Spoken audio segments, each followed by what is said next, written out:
Well, good evening. Hello. Happy Friday evening. That type of Friday evening. the 14th. Oh, Dun, dun, dun. almost scary. Welcome to PNW Pool Thing and another edition of Who's the Dominant Beast.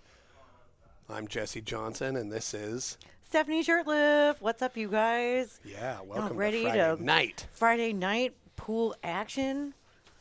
Feelings right. Yep. And we got a kick-ass match for you. We are back to playing 8-ball tonight. Again, back-to-back 8-balls. We've got Ed Winter returning and Chris Ravins returning to battle it out in a race to 11. They're going to lag for, we are doing winter break tonight. Yeah, as opposed to last night was alternating break. So you can see how even in the span of one day, things can change. No. And what a match that was last night. Holy hell. Wow. Just unbelievable. And we turned the room red just like hell. Yep. So without further ado, let's pound on a wall. Pound it, Jesse. Here we go. And the gentlemen spring into Time action. for a pool thing. Yep. Y'all ready for this?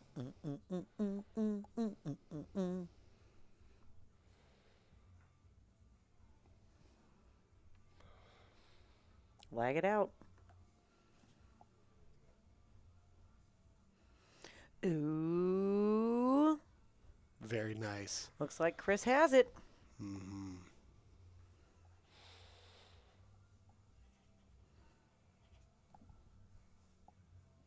We got a couple mid-4 hundos tonight. This should be exciting. Right. They're going to try some stuff. And So Ed was telling me that he went out to Lincoln City roughly around upper 450s or something, had a good showing and jumped 11 points. His Fargo's only, his robustness is around 700 now, so still pretty plastic. You know, he can have a good showing somewhere, and it's really going to show up in the points. cool. Whereas Chris, I think he's got a few thousand. So it's an interesting thing to keep in mind if you like information. Well. Breaking from the center. Okay. Oh, made some stuff. Made some stuff. Mm-hmm. What's that cue ball up to? No good, as usual. Cue ball's always up to no good. That's the thing about this sport. So Always battling with the cue ball. I mean, unless he wants to reach over the 5 and slice in the 2, I'm not really seeing too many opening options if he wants to take solids. Right. Even though the 1 is down. Mm-hmm. I mean, I gotta say. But, I mean, look at that 6, 7, 9. Maybe solids isn't the way you want to go. Oh, he played safe to open up. Interesting. And he put that 10 in the terrible tainted area. Mm-hmm. Yeah. It's on the outer boundaries of the taint, but the taint nonetheless. Right. So, now they both suck equally as bad. Mm-hmm. Oh, John Ravins, Pops tuning in, cheer on his boy. Oh, hell yeah. Love that. Karen Ronning. Haven't seen her in the chat in a minute. TJ, and hey, thanks everybody for tuning in. We're going to have some fun on this Friday night. What y'all up to? Out playing pool? Chilling at home watching pool? Mm. We're into it. I like what Ed just did there. He hit that shot probably as hard as you only need to, meaning he didn't overhit it. He's using some really good... Oh, that's nice. But you still have that 9. Mm-hmm. And to break it out from either one of these balls, especially with what you got to do with the 14, tall order. Oh, that was a nice Mm-hmm. pop draw out.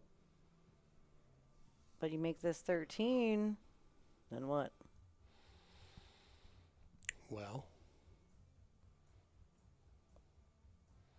we're going to see what his plan is. He's going to go. Trying to get the breakout right now. Oh, he gave it a bump. He did stir them up. Yep. Got to give him credit for that.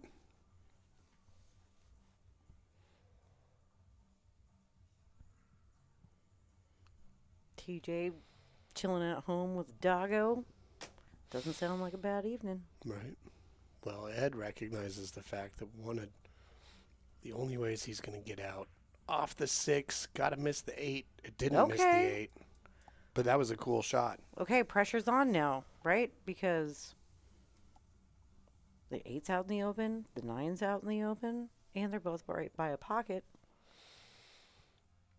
The pool table is your oyster, Chris. Oh, look at this. It's like my favorite coffee mug. I know. The world is your oyster. I do love that coffee mug. And it has a picture of an oyster. Yep. Karen, you're going to the Philippines. Are you going out there to play? And if not, are you going to play anyway?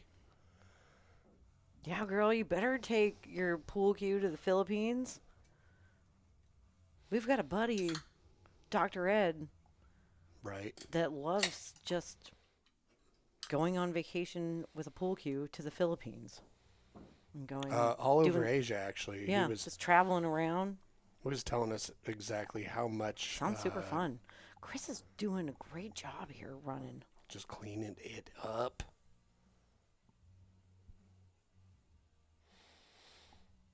Speaking of Ed.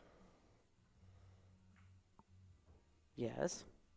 I'm just going to send him the link to the video tonight. We haven't heard from him in a minute, so. He's been kidnapped playing pool in the Philippines. No, just kidding. All right, Chris making short work of that rack. Wow. And Ed gave him a chance, and he said, I'm taking this chance and using it. I'm going for it. I'm rolling. Right. Room looks good, Jesse. Yeah, how many raccoons is that? Let's check that out. 5. Solid 5. It looks like there's something up in that feeder. Oh, that's a 6th raccoon. I love it when you see him on the ropes in the background. Right. Yeah, just a little while ago there was 2 possums and a raccoon.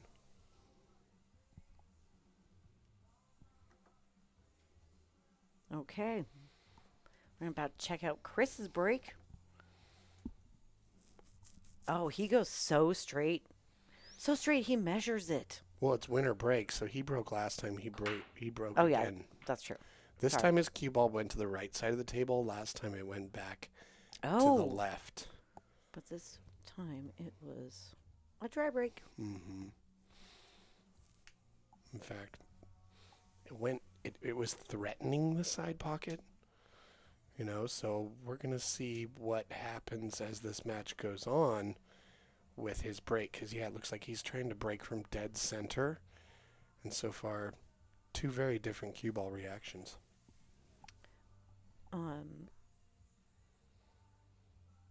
As in all races and tables, you got to kind of figure out your break on a table.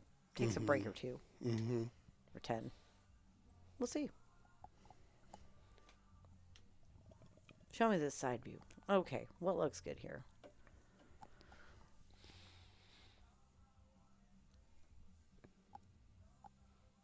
What is he doing? He's taking that 6. I was actually going to say they both look runnable, but with challenges, like not run-outable. You know, with the 3 and 11 and the 5 and 12. All right. Well, that definitely helped his cause. No, I like this leave because that 10 is not going to go by that 2. Is it not? I don't think so. I don't either, to be honest. Oh, maybe. Maybe, right? Maybe I'm wrong. Ooh. Oh, and it does. It did but it touch hit it too. It did touch Nice shot. Nice shot. Looking good, looking good. What's up, Cookie Lady? Jason Moore? Brittany Posey? Oh, that's unfortunate. Ooh, got the scratch. Mm-hmm. Wah, wah. Sporty Scratch, though. He was doing a good job. A sporty scratch. Is that his Spice Girl name? Hopefully not. That would be a terrible. Sporty Scratch.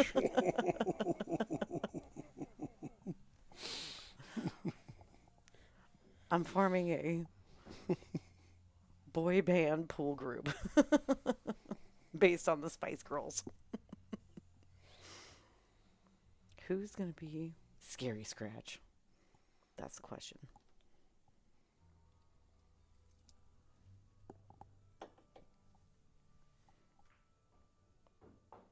Name the Scratch Boys. I don't know if that's like appealing to people. The Scratch Boys just makes me think of dudes scratching their balls, which it kind of applies to the pool theme. Well, sometimes when you drag them across some fiberglass insulation, that's what happens. I mean, come on, don't judge. So he's got a real good opportunity here to get from the 3 to center table on this 7 ball. Yep, just come off that top long rail, bounce back out. Okay, he's got a little bit of angle. That's okay, too. But check this out. I think he's got a good angle to cut in the turquoise. And use that 9-2 stop it. Yeah. I love it. Ooh. Oh, goodness. I know. I'm going to have to start chewing baby aspirin if he keeps doing that to me. I've got some bear right here in the closet, babe. I'll shove it down your throat if I need to.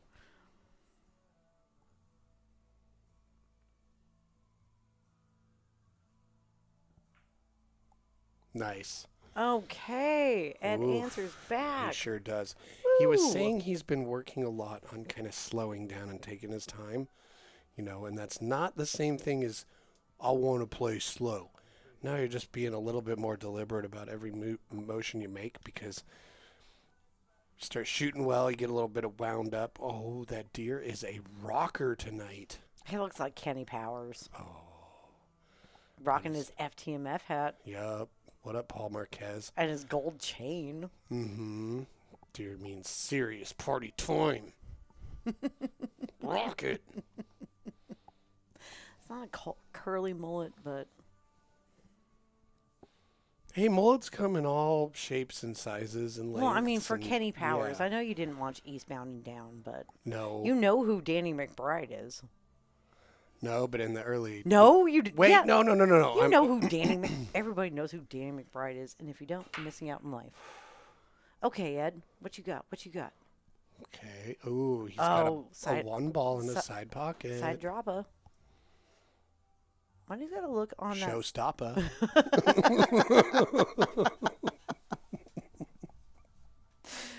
This white wrapping has gotta stop. Nobody wants to hear this, Jesse. Well. Got a shot on that 7 that can move his cue ball out real nicely, and I love that.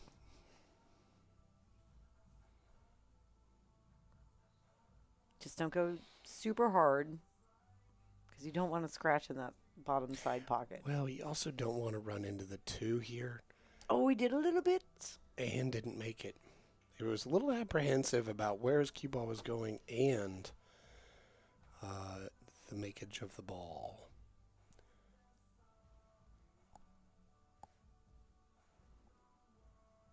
TJ, did they announce that information yet? But also, I heard that Savage Billiards is making some moves and doing some collabs with a few different folk, and I am here for it. Yeah. Sounds badass, and I did see Mike D's new jersey. He sent us a picture of his updated sponsored jersey by Savage Billiards, and it looks dope. Oh, they did today. Okay. Well, I didn't know if we were supposed to talk about it. We found out about this last weekend. But, yeah, you guys, Savage Billiards is doing a collab with FTMF, Paul Marquez, and Mike D, and a few others in the works. And they're going to have some new gear and some new designs. So head on over to Savage Billiards and check out what they got going. Well, this 13 ball cut this down the rail. Oh, or is he going for the 14? Okay. And hey, everybody, I hear I'm reading some chatter about traveling with pool cases, and yes, a pool cue is a weapon. You do have to check it.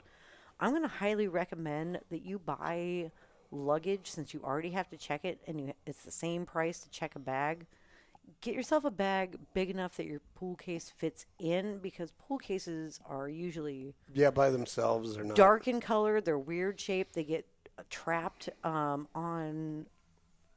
They just get missed. I've traveled and checked my pool cue a bunch of times, and I've had problems a bunch of times. So finally, I just bought a rolling duffel bag with a handle. You know what I've been looking big at? Big enough for my cue to go right in, and I check the whole friggin' bag. Well, so when you go to the airport, look at people's luggage and go, would a cue case fit in there? Because sometimes you see some interesting stuff. Case in point, pun intended, one of the most ideal things you can get for not only having space for clothing and your pool cue case is the case, hardcore travel case for like an electronic keyboard.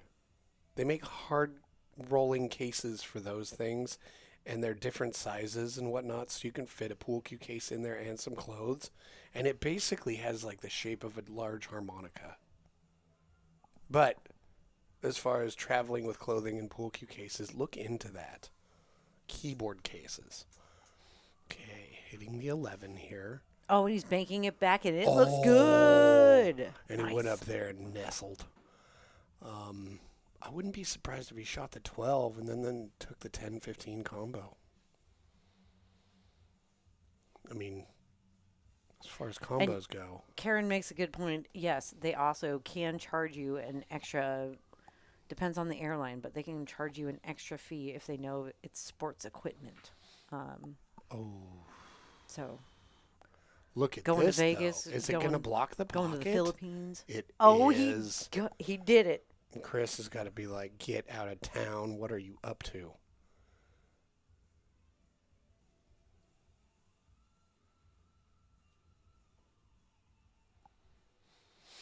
No, yeah, if they ask you if it's sports equipment, tell them no. It's actually musical equipment. Say, I have my electric harmonica in this case. I have my bass kazoo. Make something up. Choose your own lying adventure at the airport. Well, this is my bass harmonica. It's an upright version. You guys, he tells people this all the time. What's in that case? Okay. It's an electric harmonica. A bass harmonica. An electric kazoo. And people buy it. They're like, really? What's that? Yeah. But also, look at this nice carom that he played to clear his pocket, leave Ed completely hooked.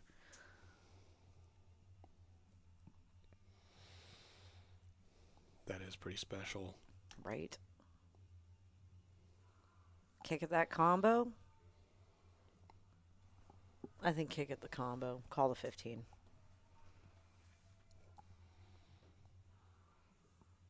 Ooh. What? Get out of here! Nice try.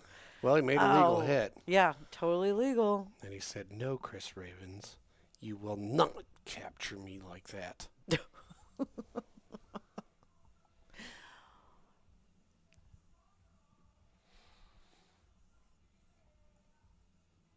Yeah, so that kind of puts a little bit of pressure on Chris here because he didn't end up with the ball in hand he was hoping for. And what's cue ball going to do off the 5? It could get tied up. He's got to be specific about what he chooses here. And it got tied up. I think he can still get the 6 on here. Well, yeah, from this point of view, certainly looks like it, doesn't it? So he's looking at it. It's so close. Maybe he's going to have to take that 6 to the side, but he can see at least part of that 6 ball. I think it'll go in the corner. It's just a little nervy. And he did clip the 3 first. 3 shouldn't have moved. Ooh.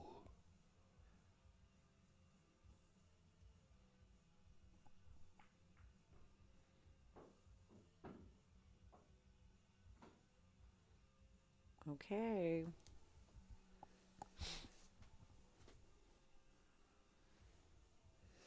He's come off this rail to come back enough on that 9, and then he's going to have to follow up and take that 8 somewhere else.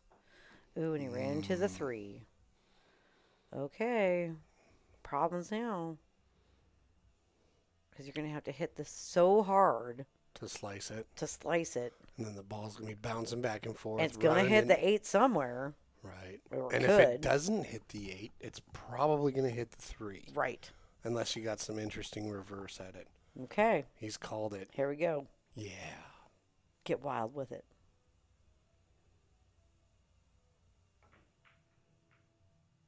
Oh, not quite. It did hit the 8. There was multiple 8 hittings there.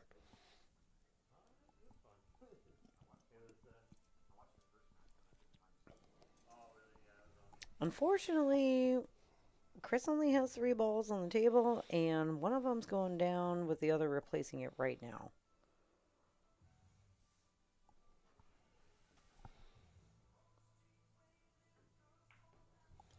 Brett, I'm with you. Like, Aaron, I don't know where you fly out of, but I have flown multiple times. Like, let's say...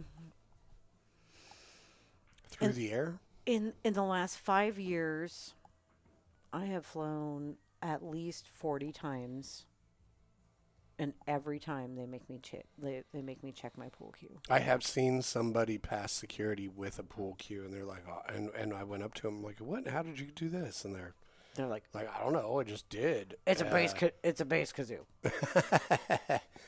But I always just plan on no. You must check your cue, and so I always have a duffel bag that can fit my whole ass pool case. Ooh, Chris Ravins takes game number 3. Boom.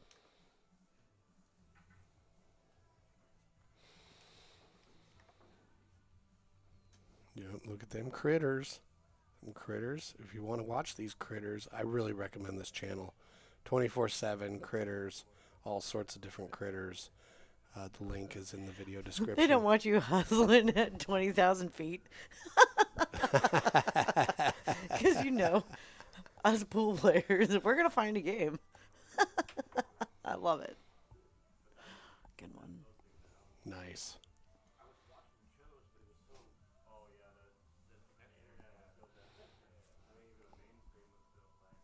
Okay, they've been trading back and forth a little bit here. Mm-hmm. Still early in the match, so, being jovial, having a good time. Right. They did put $250 a man on this, so... Ain't no chump change. Yep, as we get deeper into the match, we'll see how their attitudes change and morph over time. Right. Breaking from the center again. This time his cue ball goes... Okay. Oh, 3's going down. Yep, he got a good splatter. I know, he was casting spells with his pool cue there to get it to go.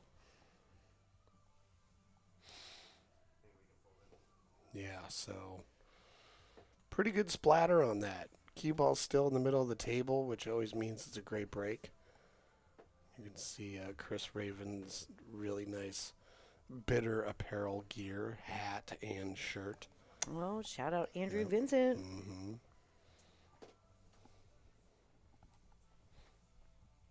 And Bitter apparel. Yeah, that logo is dope. I like it.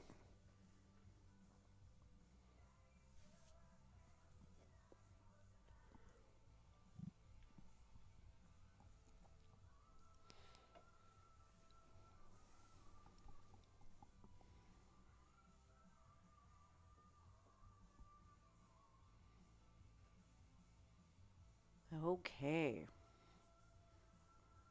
I like stripes here too.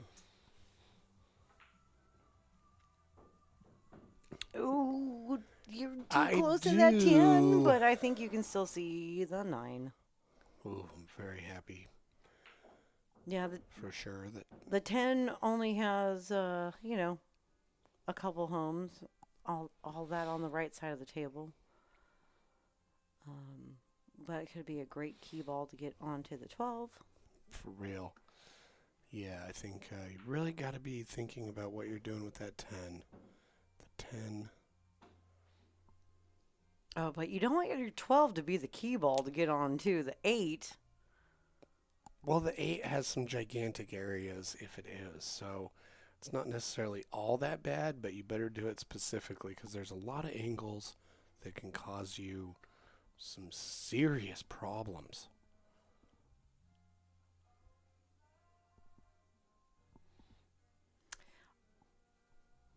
I mean, yeah, I like the angle on the 11 here too.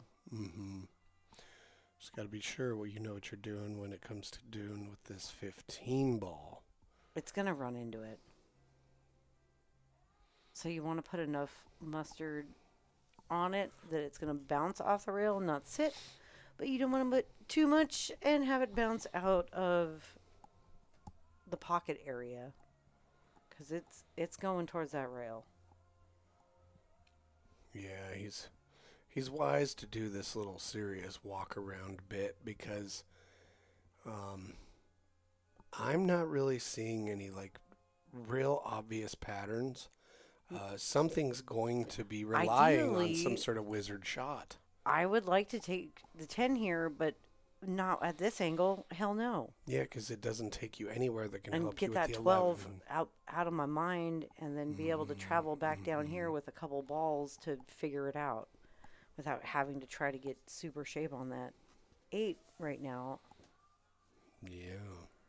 But I don't like that angle on the 10, so I would also be starting with the 11. But tricky. Oh, he was like, I'll back cut the 15. Well, let's see how did it work out for him. The 6 is makeable on the side, obviously, and yeah, that 4 or 5 is an issue. That's definitely an issue. You got to get on the other side of the table and then get that 5 out of here. Oh, he wanted to 2's roll an up on issue. this too. Yeah. Ended up way too straight in on it. He needed to get closer to the rail. So now Ed has choices in a similar kind of spider web situation. Like, oh, how do I get out of this? Because the 1 also super sucks. Oh, he's gonna go for the bank. And I was thinking, I don't hate taking the 5 here and pushing that 4 towards the pocket. And that would push that 10 towards that top rail. But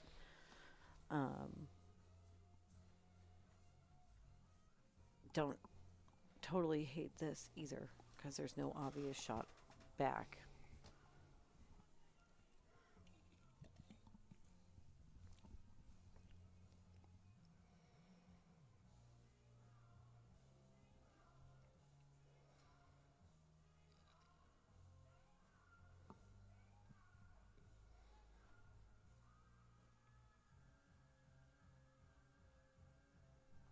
Okay, what do you like here?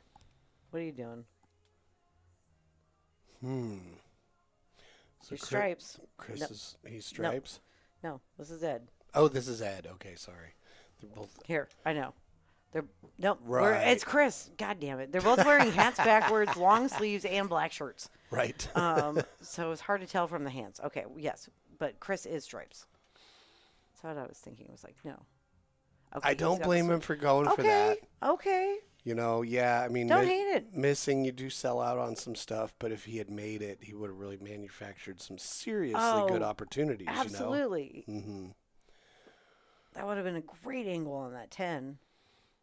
But, you know, the 5 goes in the corner past the 12, but I'm not sure if the 4 does, and even if it does, the 10 is an issue. So, whoa. Ooh, sniper. Hey, man, take it easy on the table, bro.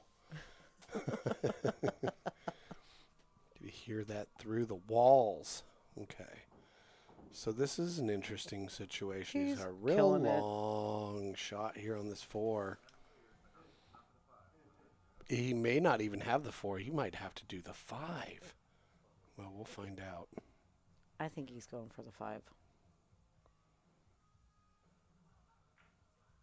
Oh, he called the 4.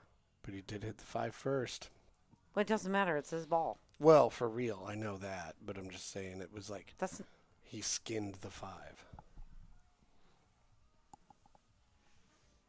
A real Buffalo Bills situation. All right. Not a bad idea to get rid of the 10 here. Yeah. Because it goes to the 11. Yep. Oh, you're going to create more work this way. Or is he? Yeah, he is. Because yes, what? He is. Now he's got to take the 15 because your shot on the 10 is like what? Whack. Had he shot the 10, then the 11, he would have the 15 easy.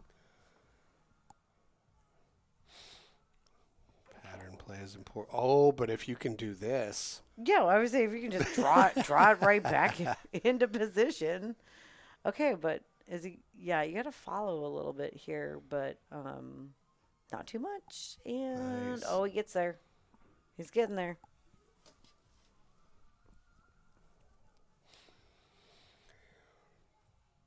Well, he gave himself a little bit more work to do with the pattern he chose. Oh, Karen. we can totally tell that he's up for the challenge. And he's going to get it. Nice.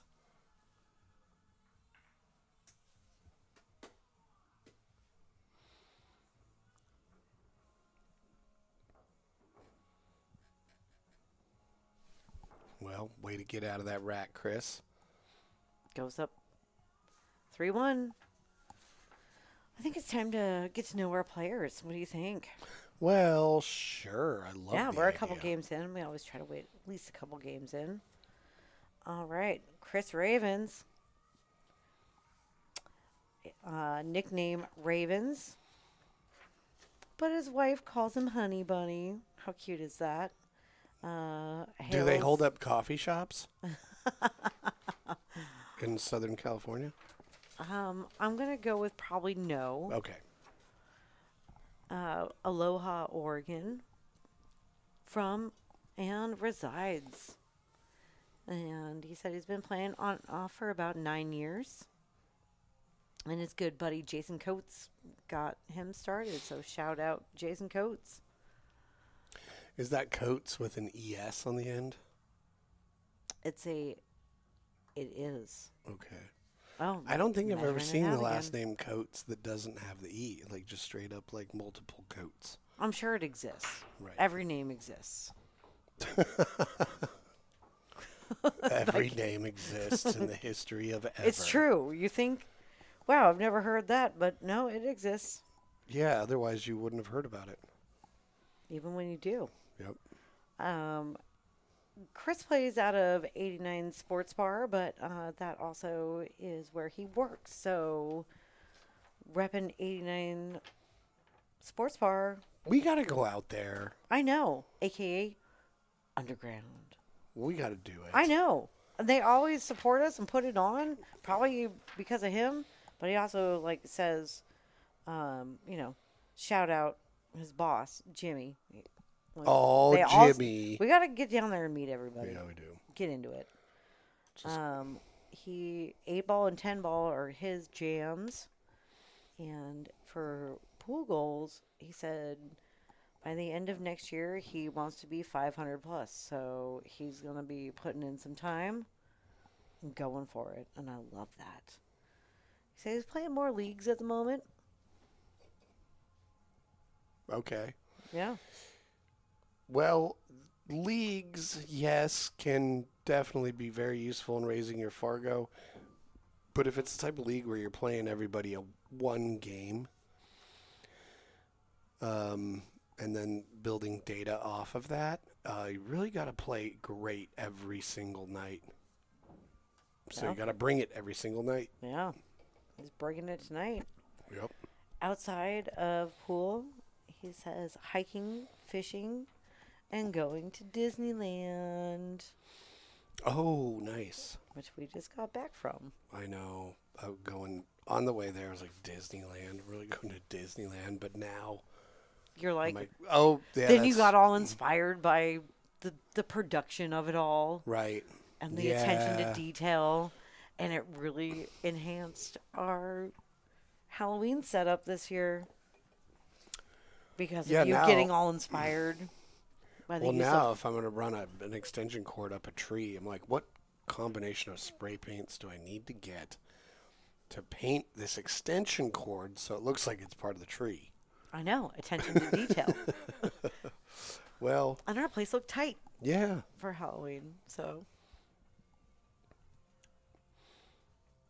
Okay, so what's happening here? We have a tied up situation. This is almost looking like a one pocket rack. We got a little bit of a stack still nestled up around the 8-ball. Yep. Whole little cluster. So yeah, you might try and if he stripes, I think you can thin off of the 12 down here onto the bottom rail. You know, kind of like a one pocket shot. The 5 and the 4 can tie I know, up. Trying to shoot over this, from that terrible corner, you would have to be TJ Hellwig to reach that over a ball.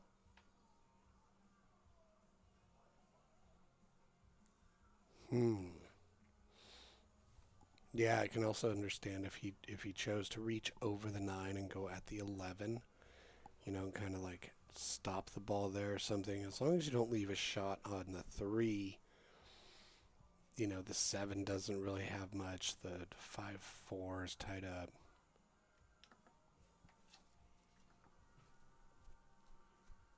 Oh, we should tell him where the bridge is. It's like the Pink or the Led Zeppelin song. Have you seen the bridge? It's on the wall. But it's just a piece of a bridge. You have to use your own. So it's hard to see sometimes. He brought his own little thing. I think Chris just helped him out with that. Ooh. He may have left a shot on the 3, though. And even if he did, if you choose to take this 3, you've got to use this shot off the 3 to do something. To break all that up at least a little bit? I mean, like a dice delicate inside spinny shot here. I think it's possible, but it's really touchy. I just don't think you're going to be able to... Because you could get yourself in a lot of trouble, you know. I don't think you're going to be able to break it up from this angle. Right. I think your best bet is you'll kick the 7 out a little bit. I don't hate what he's doing here of taking this 5-4 combo. That gets it out of here. Oh, it sure does. And I think that was probably one of the more effective things he could have done there. Yeah. Because Ed's got to shoot at the 12. Has to. He's got to do something there. But you know what? He's not too mad about having to do that because it's going to solve one of his problems, you know. But what does he do to do that without giving Chris a shot at a solid? You know, I kind of like putting a firm stroke on this because this is going to hit the 3. And what if you put that 3 back, like, out in the middle somewhere, you know, or back in with some stuff? Oh, I hear you, yeah. Oh, okay. Well, he just missed it, but he didn't foul because he ran into that 11. It also kind of looked like maybe he was trying to do that, but... Oh, do you think? I thought he was trying to thin that 12. Well, yeah, I think there's that too. And maybe he didn't do it, but...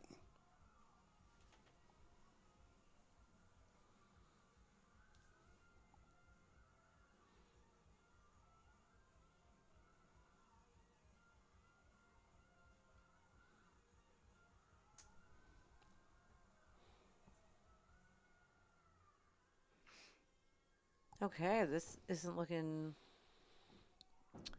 too terrible. I think with the right English and enough speed on this, he should be able to miss all of that and come right down through this. Yeah, no, That I think works okay. right now what matters the most is the angle he gives himself on the 3 ball, and that'll either make it easy or difficult to get shape on the 8. Okay, so he's a little flat here. This is what makes it tough. Now he could just come back for the 8 in that top side pocket. That's exactly what I would do. Right. But if he had like a lot more angle, it'd be pretty simple to get shape on the 8 in this lower right corner. Let's see what Chris does. Oh, don't draw too much. Oh, he flirts with danger and doom.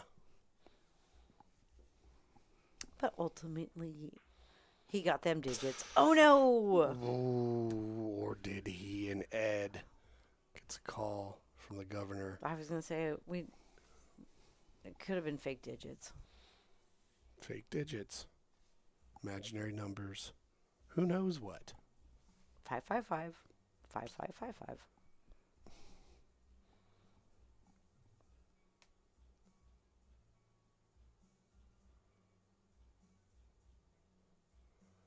Got that 11 down here.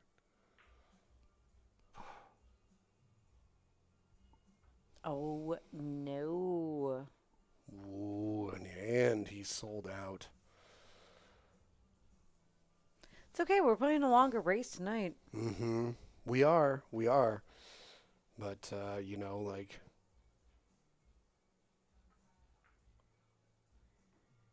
Now it's Drains 4-1.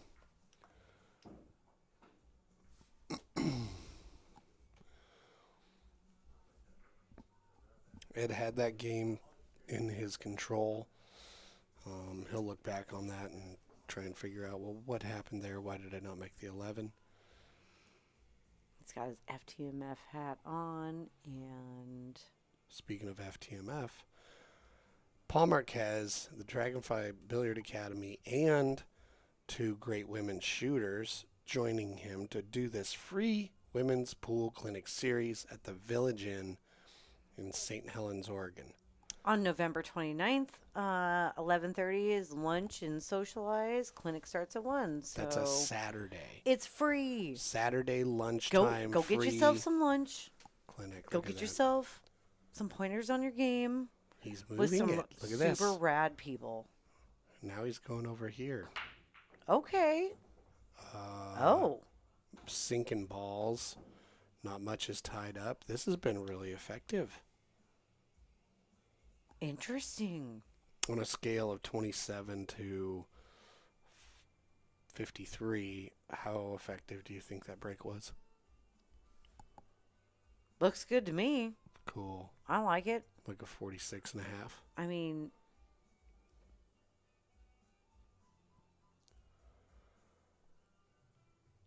wait. 4 stripes to shoot at? 5?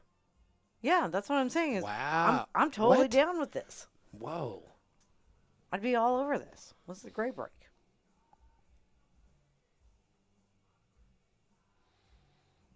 Okay, so I think he's going to... No matter what, he overrolled the shot. He was, I think, trying to get shape on that gray 14 it stripe. wasn't a hand flip, but I saw that head tilt. I'm like, it was a head flip. Head flipped it. Yep.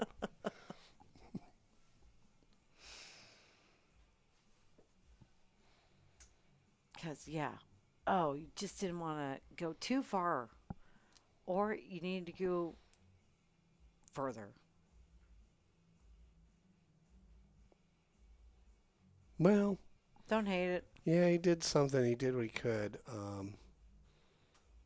Now Mr. Ed here is straightest shot is at the 6 there, the gray 6, so he'll go for that.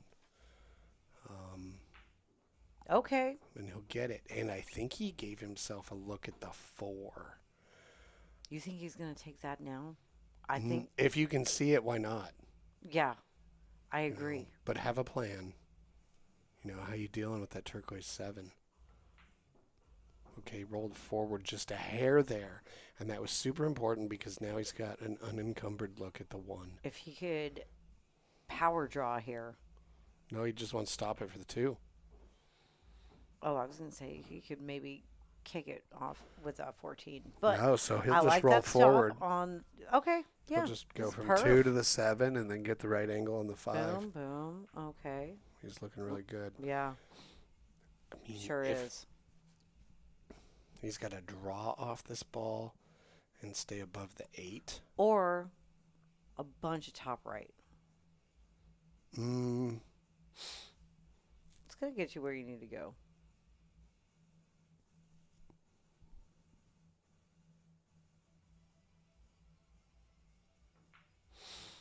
See, that's what he did, and he had and it worked out that helped perfect for him. It did. I don't think he was planning to play off of that. Whatever, worked out perfect. Meant to do it. Okay. Moneyball. Right. Here we go.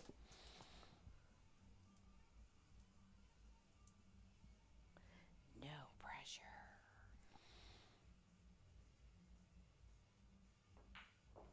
Nice. Drains it. Right. Well, It says. Real good to see from him, like answer back. Just be like, no, I'm not out of this match. You're not going to run away with this. Nope. Don't let, a possum. 2 possums. 2 possums. Love it. Let's learn a little bit about Ed Winter. Vancouver, Washington, where we are currently Born streaming and raised, from.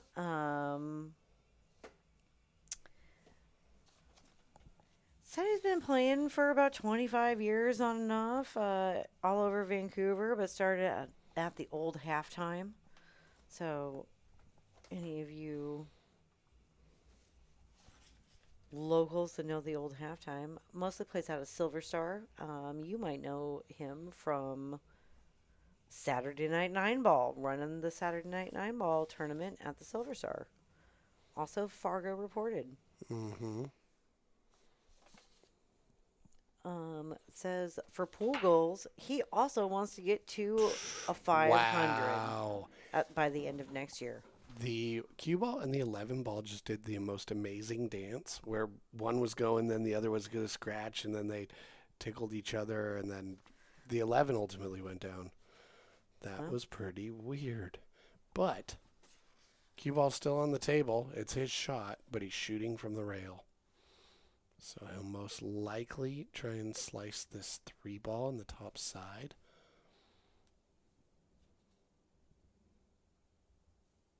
And I don't necessarily dislike being solids here just because the 15 is so tied up with them. You can kind of use that little cluster in your favor. But he should go in for the 12. And the breakout. Oof.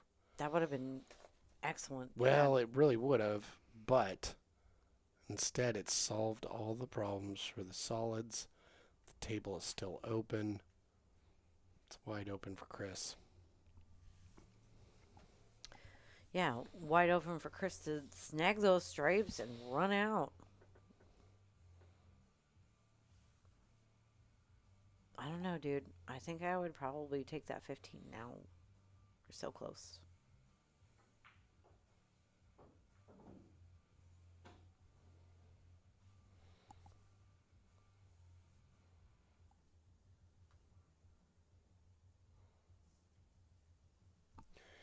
Yeah, that's what I was trying to think. Maybe I'll use the 15 for the key ball.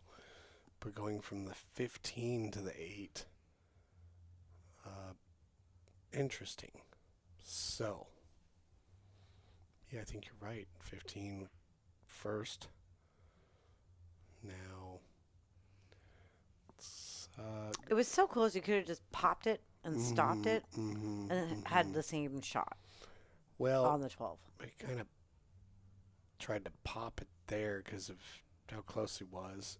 Kind of pop and lock it. Had a little bit of apprehension with it. Ed's long shot is looking Mm-hmm. Nice. Yep. For sure.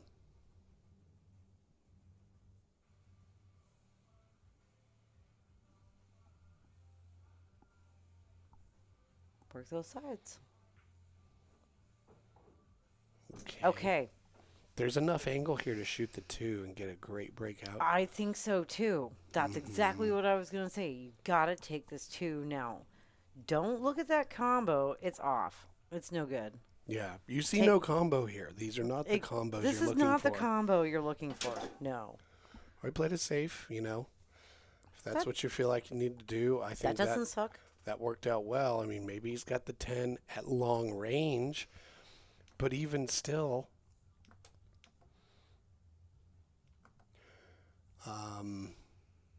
Whoa, we're zooming. We're zooming so hard. Oh no. unzoom. Okay, okay. I'm still getting the end view down. That's a little. With the Jordan 1s, he steps into the shot. Oh, that was the good shot he needed right there at that time. Yep. Affirmative. It wasn't an easy shot, and he gave himself opportunities here. You know, is he going to play safe or is he going to do something interesting?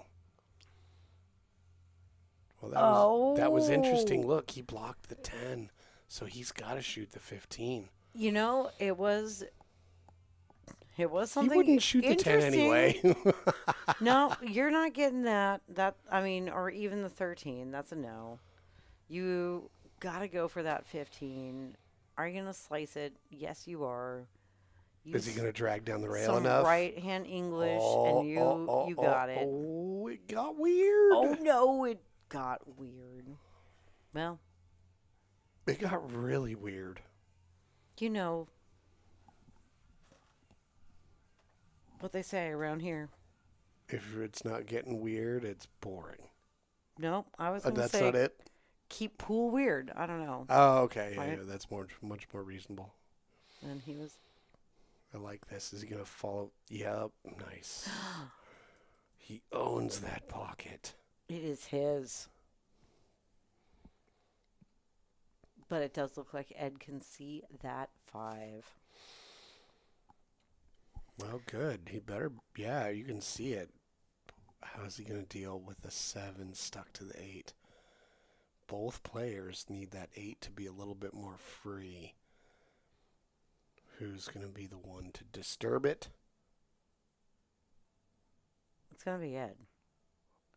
Oh, he disturbed it. He sure did. The 7 might still block that corner. I think it does. Dramatic twist. Exactly. So that's a no-go. You're going to have to get to the other side of it. You know what else is interesting? This situation here. In the jaws, there's things you can do to make this 13 and then make your next shot on the 10 wonky because of how close they are together. Agreed. I think I would go into the rail first. Well, if he hits the left edge of that 10 and pushes it down here to the long rail. I'm calling the 13. I'm going into the rail first. All right. Yeah, there's that room in between the left short rail and the 10 is so small that to try and play shape to thread that needle right there, if you hit the 10, you might not have a shot afterwards. So delicate thing here. Maybe you could carry up, hit the 10 and make the 13. The 10 comes more center table. Yeah, maybe. That's not a bad.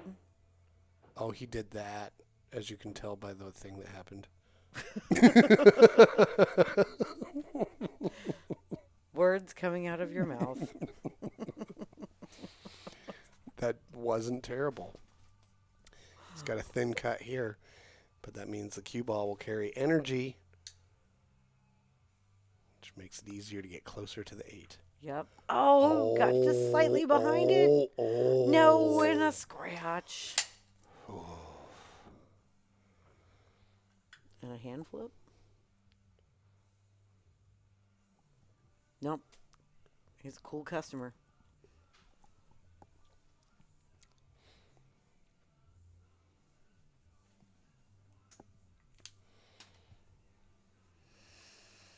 Okay, Ed.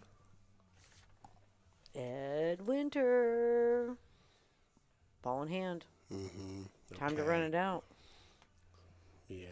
So he can do a stop shot here. He's playing 8-ball tonight, but his favorite game is 9-ball. As you can probably tell from him running a tournament at Silver Star on Saturday nights. Hugely consequential shape on the 5 here. It's a fun tournament. This will work. He can draw, make it in the corner, or not scratch. Or he can just use a little bit of left-hand center ball English and come off that rail for decent shape too. Yeah, as long as he hits below center, he's not going to scratch in the side. Right. You know, just play this 5 pocket. What are speed. you? Wait a minute. You're taking it all the way up? Hell yeah. Oh, no. Oh, hell no. I'm taking that 5 in that top side and using that rail to get on my 8. Maybe 2 rails. Boom, boom. Yeah, that's what I'm up to. I'm cutting that in the side all day long, using that top short rail and the bottom long rail. Oh, no, I'm playing pocket speed, and the 5's going in the upper left corner. I'm not scratching. Might hit the point or just left, just to the right of the point. All the ladies, roasting Chris, Scratchy Spice strikes again.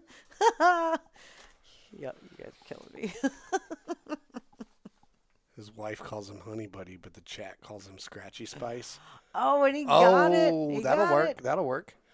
He hit it a little firm. You know, he was a little apprehensive about it, and just kind of.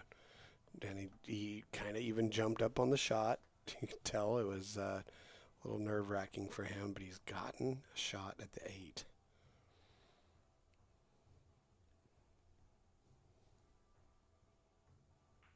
He rolled it. And he hung it. Oh, yeah, he hit it a little full, I think. I think what was going on there is that he was like, I think if I roll it, I miss the scratch in the bottom right corner, but it caused him to undercut it just a hair because he was thinking about it.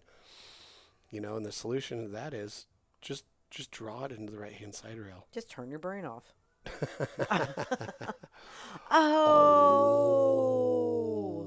Oh, that's a hand flip. Yeah. He's giving it back to Ed.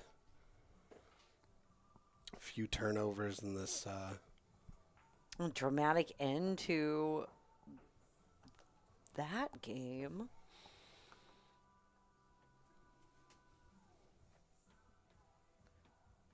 And Ed takes the point. Well, they're racking up. One of the things that Ed is doing is he is running this 8-ball Steve Mosher Memorial Tournament. November 22nd, that's a Saturday, starts at 5 p.m. So, yeah. A week from tomorrow. Yeah, not tomorrow's 9-ball tournament, but the following week it will be an 8-ball tournament. Yeah, $25 entry. It turns out all that money is for the players. So... Seriously? Yeah, he said that's the way he said a portion of the proceeds will be donated to Steve's Right, family. I asked him about that, and he said, no, the way it's worked out, I guess all that money's going to the players. Wow. So, $25 entry, open tournament on a Saturday at 5 p.m.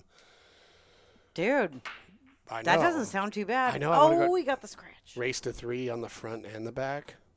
Go play some 8-ball. Sounds awesome. Yeah, that'll be a real fun tournament. Absolutely. You're not doing anything I think next Saturday night. I think maybe I'm going to circle it on the calendar for something we might be able to go watch at. Oh, yeah. Go play some 8-ball. I don't know what color you were looking for. You just pulled out a million colors and decided on none. No, I was mostly just going for the sound of markers in the jar. I'm looking for something to mark it on the calendar, but he never did. Okay. But... You know, it always sucks when we lose somebody out of our pool community, but I think it's really awesome of having a tournament in their honor. That's what we all like to do to recreate. It's how most of us know each other or possibly have met. Just love our pool community here in the PNW. All right, he got a breakout, but the 11 settled funny. Other places we go to. I love Vegas pool community, Arizona pool community. Oh yeah, memorial tournaments are great. It's a good way to honor people. So, next Saturday.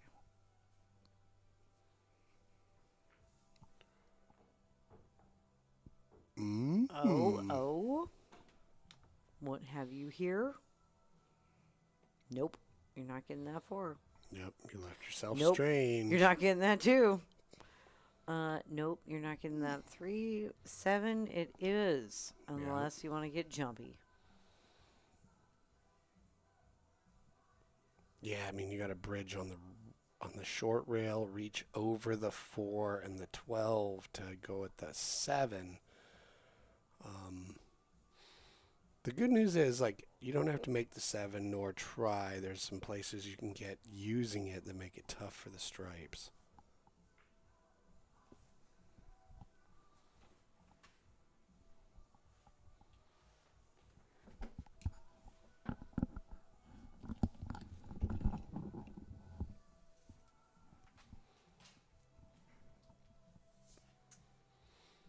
So yeah, no matter what, Ed's going to deal with that 11. I'm not sure it goes in the bottom middle pocket without hitting the 8. So he's going to take the 15 here. A little wide. He has given Chris an excellent opportunity to shoot this 4. And with what Chris can do after the 4, going forward with inside, he's really got to come out above the 8, the middle of the table. So we'll see how he does here. Up. He got the action he needed, but too much. But he also got the scratch he didn't need. Well, I know. Scratchy Spice. I don't know. I don't want to give him that nickname. It's not a good one. No. But it is adorable.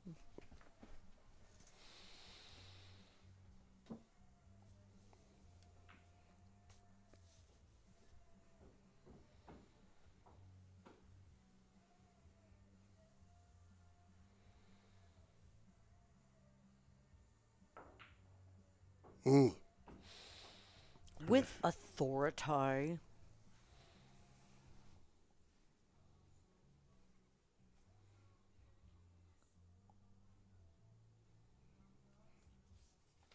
Did we ever finish Ed Winter's player sheet? I don't think so. He dealt with the 11-8 situation and created a 14-8 situation. Yeah, that's a situation. Something strange is afoot at the Circle K, as a wise man once said. All right. He shoots with a peach hour. He likes golf, fishing, and being with his family. And his 9 cats. And, yeah, I was going to say, and his horde of cats that you gotta train. Hey, man, when you have a big heart and you enjoy creatures and whatnot, I get it. I can see how it happens. Him and double ball and hole. His nice. lovely lady, Robin, they have big hearts. And when they see animals in need, they can't just say no. They are the people that say yes. And I think that's a truly beautiful thing. Absolutely. But he says all that cat litter is expensive.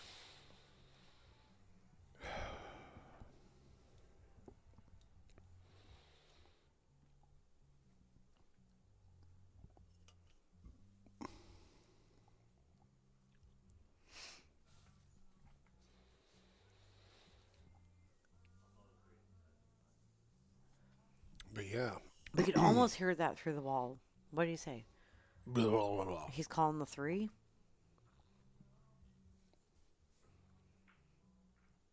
Oh. Very fruitful, though. That was Chris. really, really creative, too. Yeah, man. Using the brain. I like it. Ed would like to call out.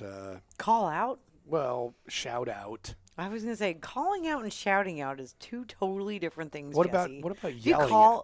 Yelling out? That's holla. Holla? Holla, holla, holla. If you call someone out, that means you want to throw down. What if you? It's on. What about yodel out? Got to Like- yodel out to like my person across cliffhanger. the fjord. Like from Price is Right. Nice cut there. Nice cut there. The 2 is in the game, though. Anyway, he wants to yodel out his girlfriend, Robin. Oh, she's Boy, just Leo wonderful. and Mason. Says, Dad loves you guys. And daughter, Nicole, this fellow garbage man, and the Teamsters Local 58.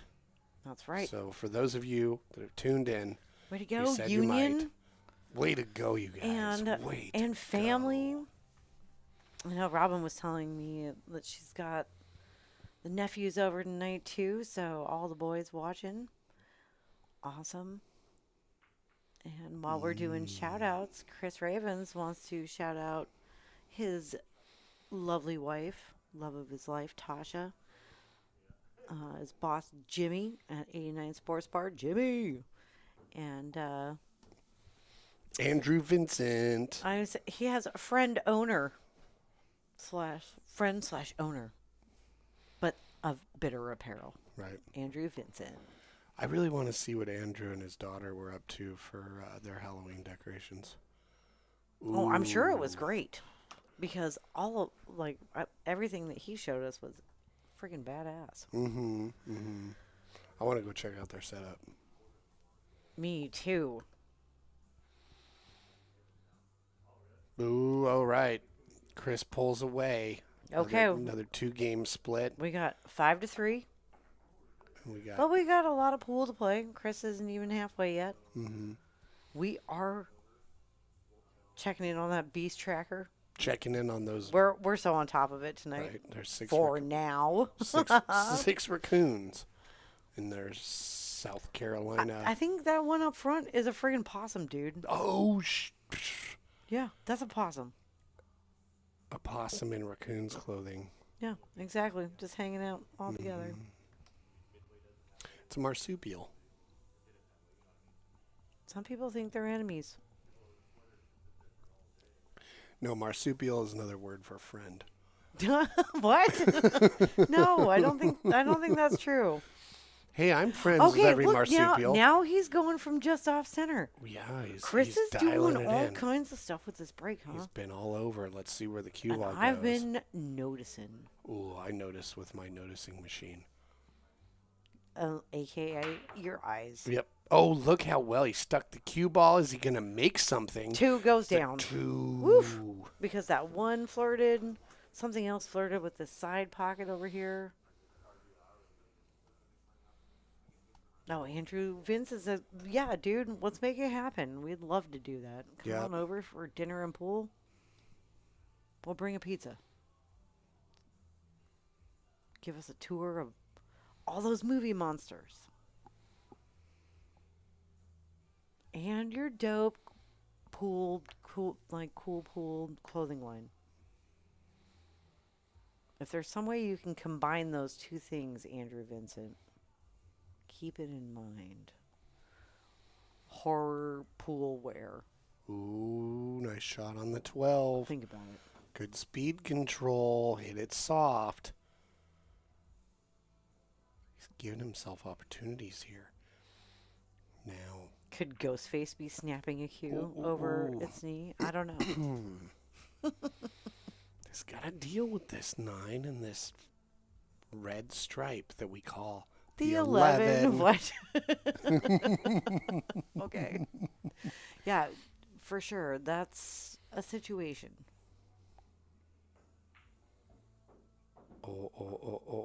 Not the situation, Got but options. Got options. who is the situation? Maybe Mike Miz? maybe the 9 goes by the 3, in which case you can shoot the 15, then the 9, and de-nestle the 11 from the 6.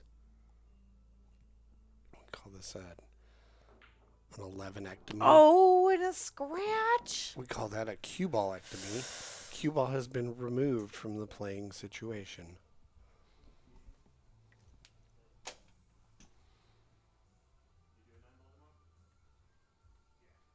I mean, he's not making a case to not give him this nickname right now. Even though he's shooting real good. How many times has Chris Ravins scratched? We are up to 4. Oof. In 8 games? To Ed 0. I also don't want to say that out loud, and then I'm going to curse him. But no.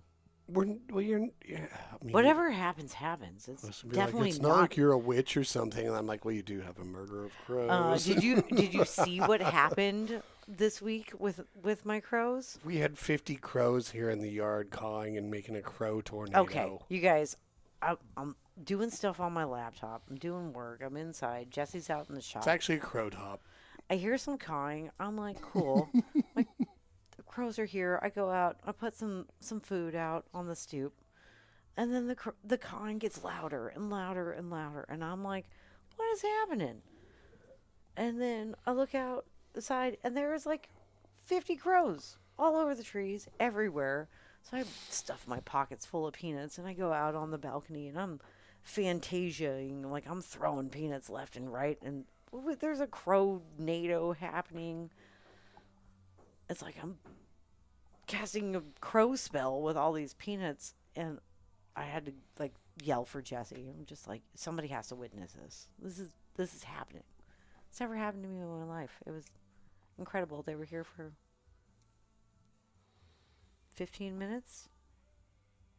I didn't take pictures because I was living in the moment, and it was awesome. Ooh, delicate. Oh, Little nice. Double kiss safe. Ooh. Ooh, See, I don't think he can throw this 9 enough to make it. Oh, he can't make that. But like he might try. I mean, he can't make that and break out the 11. Oh, the 11's gonna come off the 6 in a way that I think the cue ball. He can only. But he's got the 13. That's gonna be an option. Mm-hmm. I say go for it. You gotta apply some outside spin to this 9 and throw it into the pocket. I don't think you can get there purely by cut. You just don't want to hit the 11 first. And that's why he's hovering around, really contemplating things. Mm-hmm. Anyway, to wrap up that crow story, it was it was one amazing. of the most amazing things that's ever happened to me, because nobody was fighting.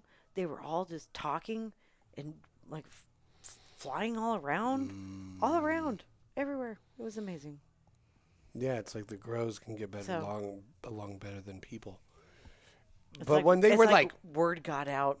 When they were like flying in and out of the yard, the pattern that their flight was making, the whole mess of them, I was like, oh, it's a crow tornado. But when I really think about it, it's more like the pattern you see on an Argyle sock.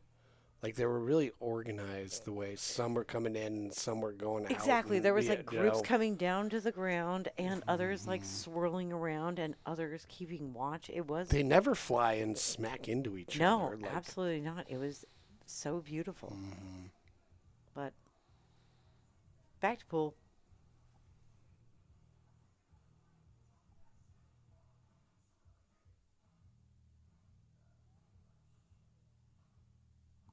Did y'all were feeding some possums with the dogs? Like possums were just hanging out?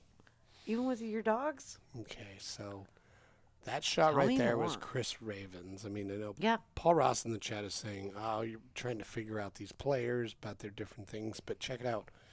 Ed has a glove on one hand, and he has a turquoise shirt. So, and he's got Jordan 1s. Chris Ravins has a Nike symbol on his arm. And no glove. And But I know what you're talking about. Like, we watch the crows, and they all look the same, right? And so we're like, how do we understand? It's hard. There is one crow with a broken leg, though it's really easy to understand. we named him Willy Wonkleg. Mm-hmm. And yes, he's the only very discernible crow. Yeah, Nike on the arm, Chris Ravins. Exactly. Also, tan hands, Not Chris Ravins.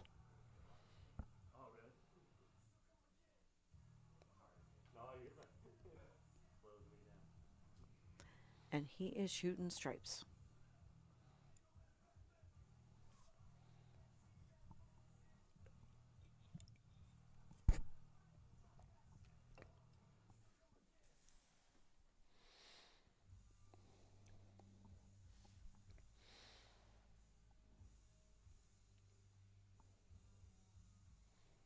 Yeah, how are you going to get to that 11?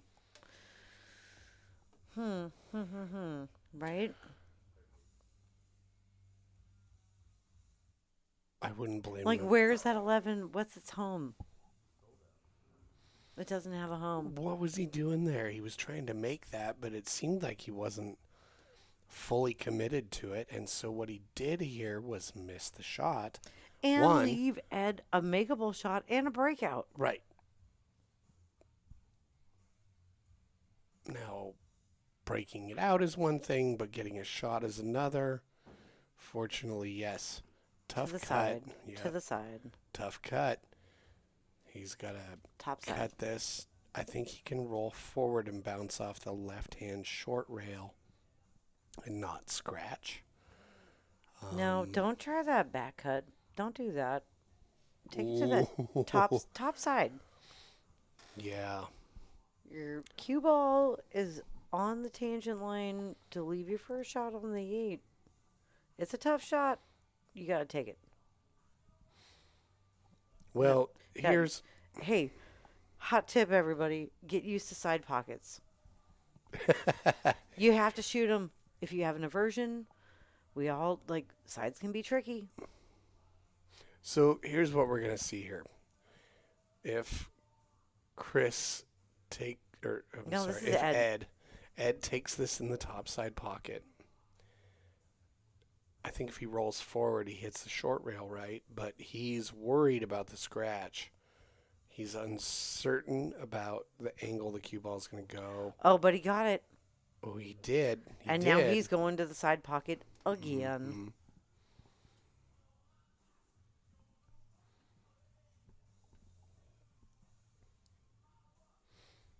That'll be a good shot if he watches this again to go back and check out. Nice out. And study and get used to. Understanding your tangent line on a shot like that makes all the difference, and kind of felt like he was a little bit uncomfortable with it, and eventually was just like, let's do it like this and see how it goes. And if you don't understand what we're talking about, I'm talking about if you hit center ball and your object ball, you're going to go off on a 90-degree angle. Right? Yes, the line the object ball takes and the cue ball takes naturally is 90 degrees. So that's center, no English. If it's sliding when it hits the ball. Yep.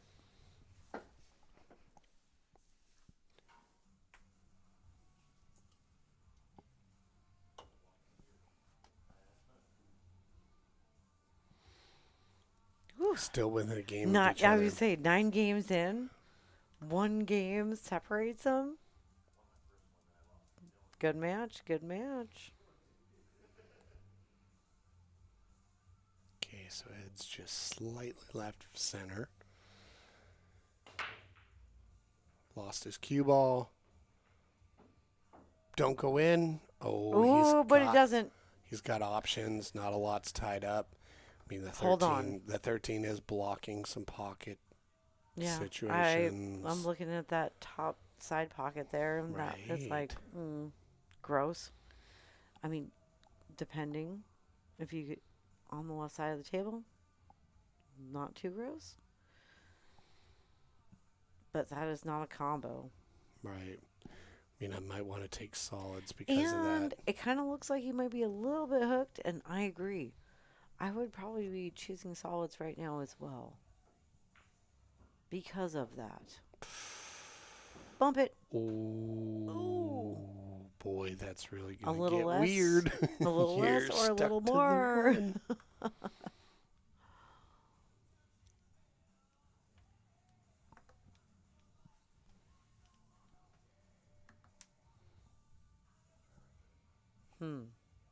Oh, he can see the 5. Oh, no. He hit the 1 and busted all of that up and took it out of the pocket. Okay, so Chris is coming to the table, and he is stripes. You got the 9. Do you try to Well, he go does for have that the 11 right now? The 13 is a mega problem because he could take the 9 and get over there into the upper right-hand quadrant of the table and give himself a lot of options, but getting on this 13 is going to be really tricky. So that's what he's got to be really worried about right now, but also he's got to take the 11 from somewhere around the 5. Need to shoot the 11 and then go 10. But the 13, getting shape on the 13 is tough, So, you can easily go from shooting the 15 in the bottom middle pocket and then get shape on the 9 over there and take care of that. But you got to move your cue ball a whole hell of a lot. So he's probably doing the smart thing and just playing a delicate safe here, tie something up, move some stuff. Nice work. Yeah, I like it. The thought that I just had. What's the thought you just had? I was catching up on some of these comments. Thanks everybody for tuning in and being active in the comments. It's super rad. It's so cool to be able to see people's thoughts. Well, and interact with people in our Yeah. pool community and abroad, and get into it. But I also had a thought of, because there is the consensus is glove versus no glove, when you can't see Ed's wild blue and white shirt. Mm-hmm. Who's the dominant hat? Because they have 2 different styles of hat. Chris Ravins is wearing more of like a trucker hat style, backwards, that snaps. Oh, okay. And Ed would never wear one, period. He says he just doesn't like that hat. So he's a fitted hat man with no snap and hole. Well, Ravens' hat is a bitter apparel hat. Well, I understand, but I'm just saying. It's more of the style, I would say. Delicate little touchy touch. Who's the dominant hat style?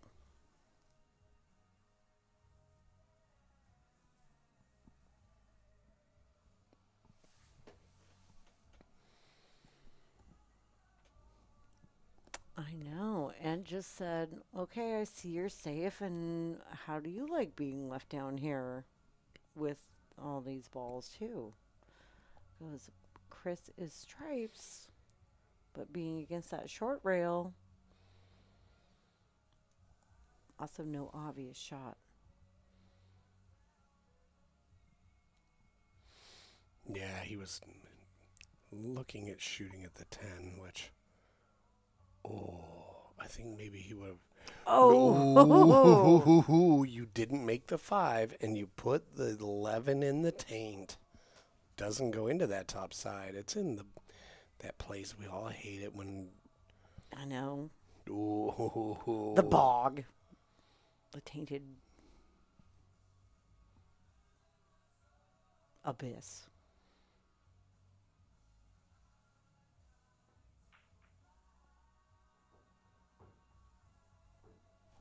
Ooh.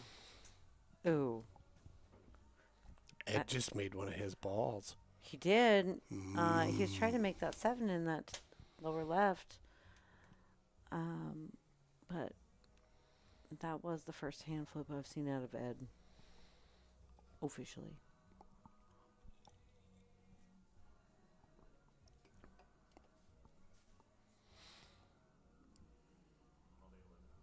I know, 9's in a weird spot, 11's in a weird spot.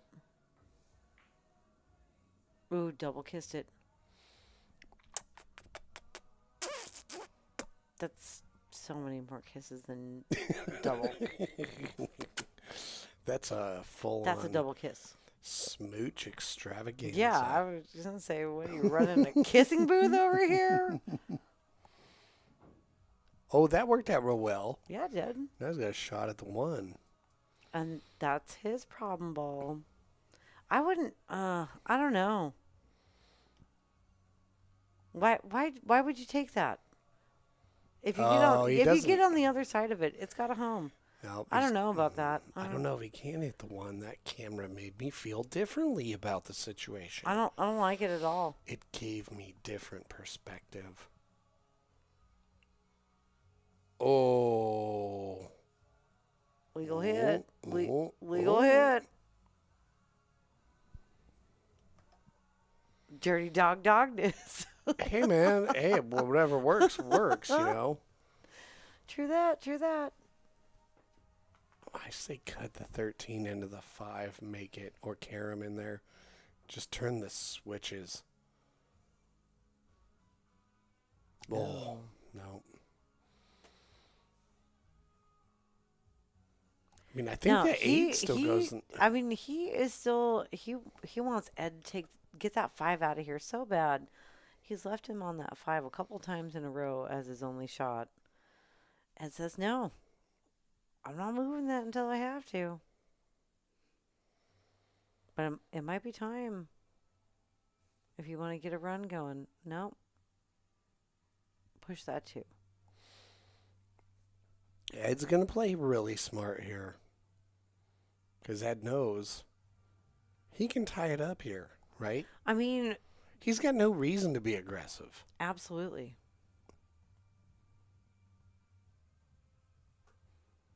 You know, it's like, yeah, Chris is up 5-4. But there's no reason why Ed should try and rush this at all. So if he's trying to do something where he's going to let Chris make the first mistake, completely don't blame him. Hit a rail. Okay. Got the rail. Oh, he wanted that 5 to go down. But again, here he goes. He leaves him the 5. But look what's take going that on. 5. Take that 5. He Look says. what's going on with the 1-6. I know. Oh, that's brutal. Because the 11 goes into that pocket. So does the 13. Yep. So Ed wisely understands need to break those up. And he put the 6 back in front of the 11. Yep. Nice play. Nice play. Okay. He's gonna carry him the 10 and make the 5. Yep. Which is the right call. Boom. Yeah, I think so too. Because one less duck for Ed. He's never going to move that 5. Okay, but now his 7 is still blocking the 9. This is some really good maneuvering.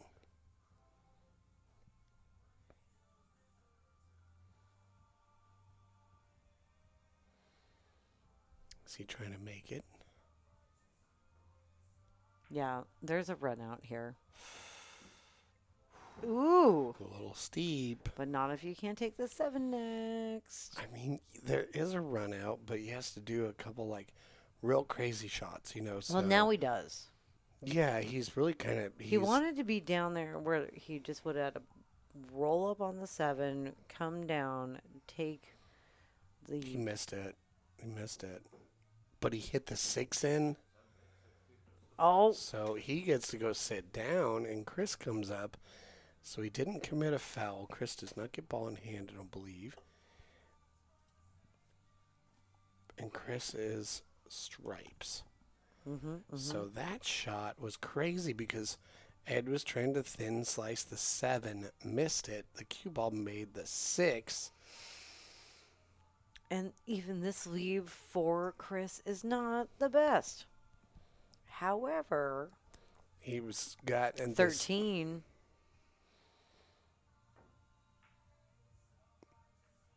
But it doesn't really matter because he blocked the 7 and the 1's a tricky shot. So he's kind of put Ed in a situation where he's going to work a miracle to come out. Bank the 1 out of here. Yeah, for Ed to tie this up, he's going to have to work some miracles. He's going to just slice it all the way down. Did he give himself an angle to make the 7, or is the 9 in the way? I think he... Oh, boy. If it's... We're watching from this angle. I agree. Hit the 9. Hit the 9 first. Hit the 9 first. Oh. That was a nice try, though. Well, realistically, the way that situation was panning out, it was going to be real tough for Ed to come out on top. Now Chris gets to the table with a ball in hand. Still going to make all these balls. He's still got to execute. And the 7 is not blocking that 9 any longer. He's got to not get out of line. I mean... Okay. This all looks pretty straightforward. Bing, bang, boom. You're on the 8. Right. But, so there is a shape he could play where he's good on both the 10 and the 13. But I recommend picking one. Oh, my goodness. Oh, my goodness. Yep, that was... Rough stuff.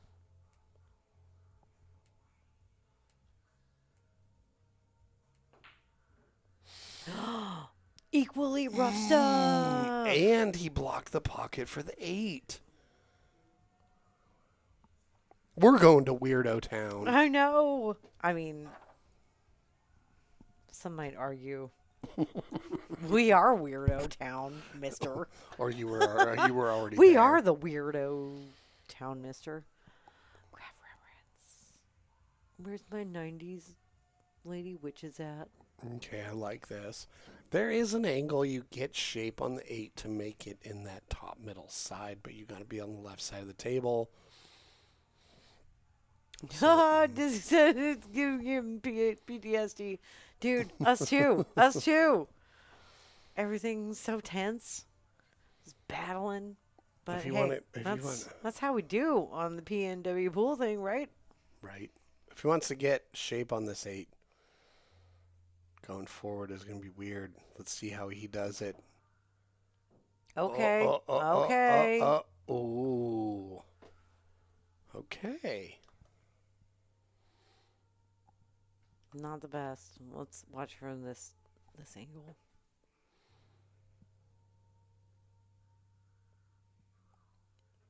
Give it the old slice and dice. Ooh. He gets it. Whew. Chris is up 6-4. I know. It is time for a player break. They feeling it. We feeling it. Y'all are feeling it. I can tell. Dizzy. What's up, Dallas? Oh, man, we had such a great time hanging out with you at the Northwest Cup. Hell yeah. Last weekend. So they're taking a break, so check this out. Check it. Yep. We so got, at the hey, Village Inn, which is you a in lady? St. Helens, Oregon. Do you play pool? Do you want to hang out, be cool, learn some shit? Come on down to the Village Inn. Saturday, November 29th. The Saturday after Thanksgiving. Yeah, you're going to be in town for Thanksgiving. Come down, hang out with us. You got Paul Marquez, Melina Ortiz, and Melissa Rushton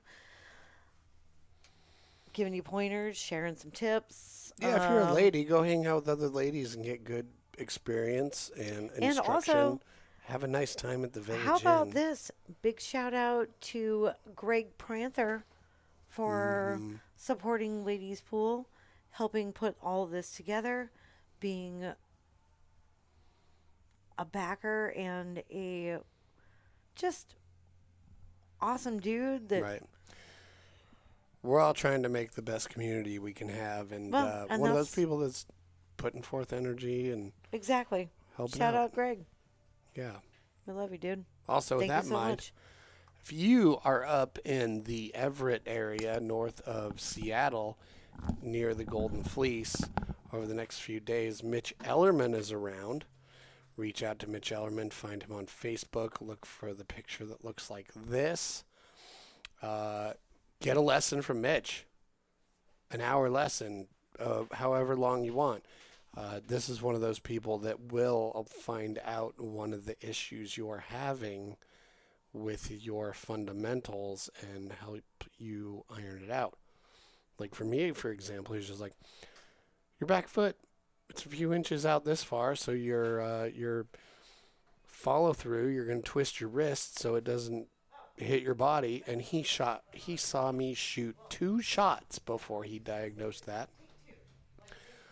So if you're really looking for that one little thing that can mean a lot, Mitch is one of the best bets you have to iron that out.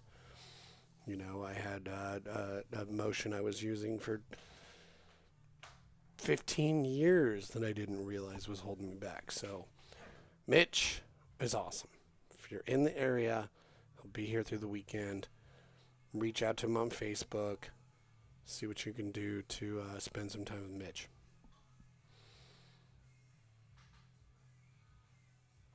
And if you're in the Vancouver area or want to come play a pool tournament in the Vancouver area at the Silver Star Saloon, which has like 20 diamond tables, there's the Steve Mosher 8-ball open memorial tournament. 3 on the front, 3 on the back, alternate break, BCA rules, modified BCA, 8-ball event. So that sounds like a good one. And I don't think there's a limit really to how many people, however many show up. So check that out if you're looking to play some good pool and want to be competitive, test yourself. Aside from that, Saturday nights, same place at the Silver Star, weekly 9-ball tournament run by Ed Winter, who you see playing here tonight.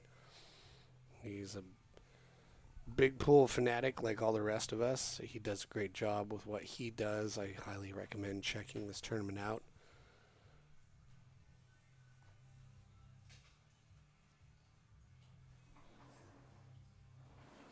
And also, if you played here before, would like to play here or anything in between, you know that we do not charge anything for the stream. We just do it because we love to do it, whatever. But one of the things we do, make some plaques, some trophies. We have some shirts. So if you've had a match here, make these really affordable plaques to commemorate your experience here because we remember it. And it's a memorable thing. So Zane Morrison says, tell me more about Mitch Ellerman. Okay, so Zane Morrison, here's the deal with Mitch Ellerman. Mitch is like a 760, 770, something up in there. He's been in the running to be on the Moscone Cup team before. He traveled to Russia for that and everything. But Mitch has one of the most powerful strokes you're going to find. Mitch also has one of the fastest brains you're going to encounter. He thinks fast, he talks fast, he can analyze what's going on with you really fast. He had Stephanie drawing a full table length within 10 minutes of working with her. So he can analyze, I see right here what you're doing wrong. Move this foot this way and you're going to solve this problem. This is going to keep you from twisting your wrist, etc. So, if you want to know more about Mitch, just look him up. Research him a little bit. He barbecued David Alcady in the U.S. Open one year. It was insane. He shoots really quickly. He's got a phenomenally powerful stroke, short backstroke, good delivery, everything. So check him out. We're going to get started here for a minute. I myself need a break.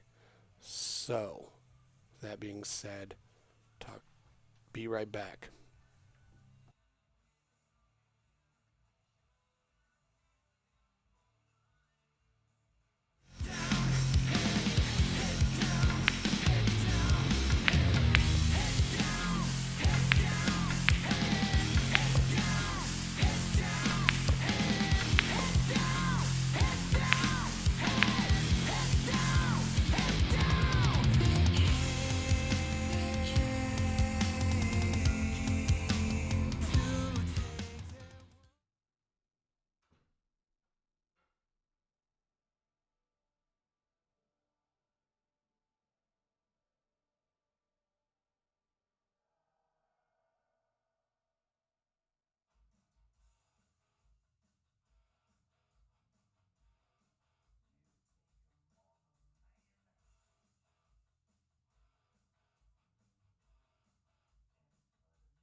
Here we go again. Back to it. Post break.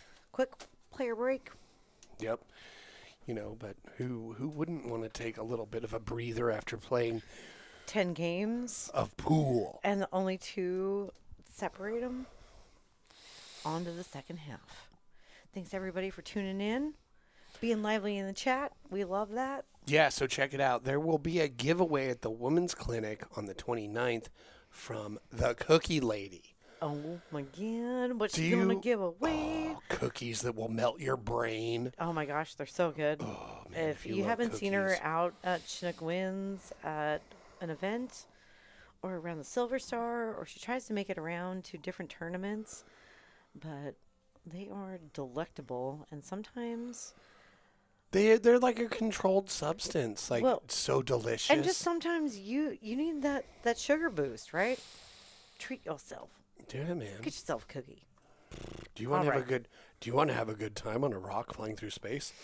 In your mouth? Sometimes have a good cookie. It's good for yourself. Right? I made some applesauce cookies with my mom's homemade applesauce today, and they are delicious. Chris made a nice break cookie where he's down on the bottom rail, but easy access to nice 2 stripes. And by stripes, I mean solids. So he's got the 7, it's turquoise, or the red 3. I like either. I like doing the 3 first and trying to get a little bit more angle on the 7 so you can get out to center of the table for these other options on the solids. Yeah, I like that too. You know, if you take the 7 first, then you have to take the 3 into traffic, and that's no good. Oh, he did great. Nice. Now the trick is going to be, like, how do you get the 2 somewhere? Because the 13's blocking this lower right corner. Or do you take the 2 right now and draw back for the 7? Or you could even, like, pinch and hold it right there and leave yourself a good shot on the 7 with angle. And if you don't get it, you got the 4 as your backup. I like taking the 2 right now. I do too. But I also don't. I don't hate solving the problem of the 7 because it's going to be an issue. But I don't know what Perfect you're going to do about the 2 now. But you also got that 5 that's like, ooh, you're going to have to use the 1. We'll check it out, man. He can shoot the 6 and roll forward for shape on the 2 and the top side. So not all is lost. There are still great options here. But I think here, shoot the 4 and try and go in between the 1 and the 12 for shape on the 5, which is the orange ball on the left side of the table. You need shape on the 1 or the 5 here. And he's gotten Get there, or stop. Oh, it's so close. It's so close. You gotta thread that needle. Sometimes you have to thread needles with the power of your will. Enhance. No. He must not have the 5. I mean, maybe I'm a crazy person, but it seems like he's starting his situation. Oh, he might. He might. Stop the presses. He's going for it. I'm totally wrong.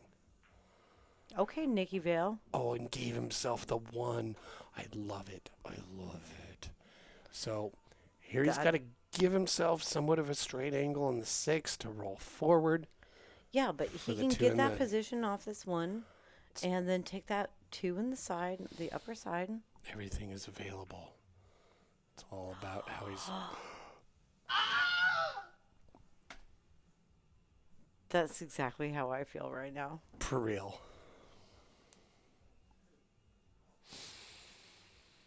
But hey, Ed. The proverbial ball is in Ed's court. It's got work to do. It's got an option. He gets to get out of his chair. Doesn't mean that he doesn't have work to do. But that 14, though. Ooh, that 14. Unless he does a stop shot and nails this bank. What are you doing, that 14? Oh, he's traveling.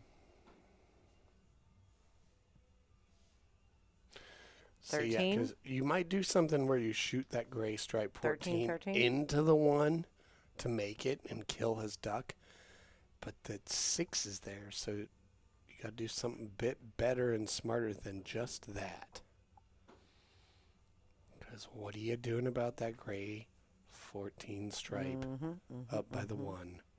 And you've got to do it using this 11 ball.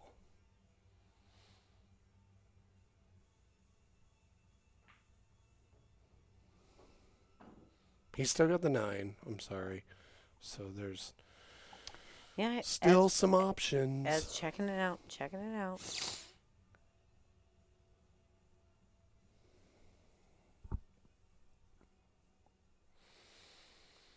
Ed's really got to pull something off here to...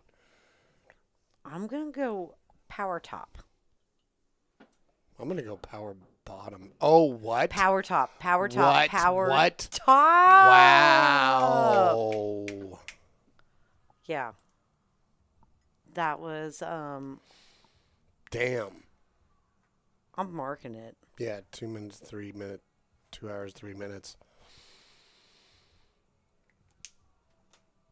That's some wizard shit. Dang. Close it out, dude.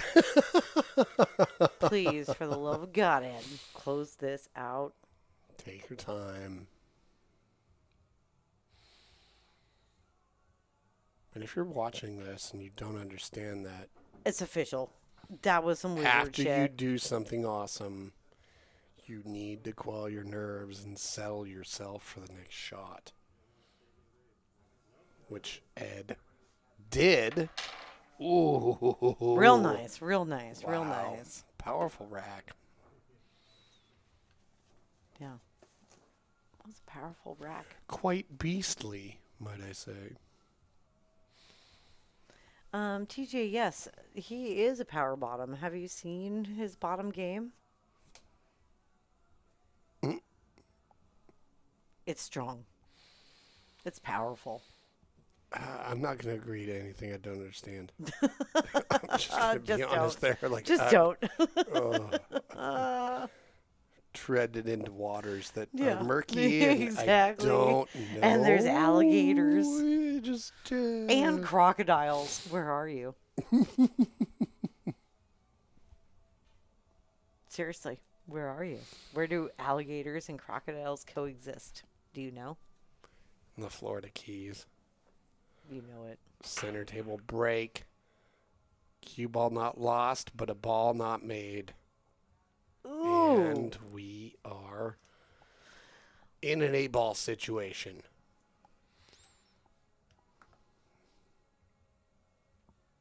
I mean, I kind of feel like even with Ravins in the way with this nice bitter apparel shirt, I kind of want solids.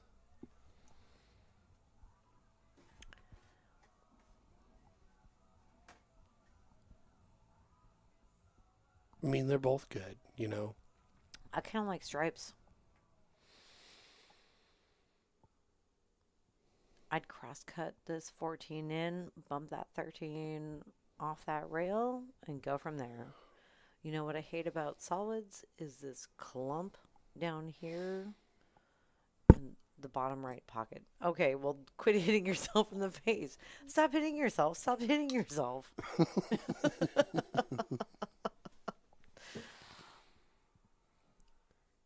Sometimes you guys, Jesse gets so into it, he forgets there's like this microphone right in front of his face.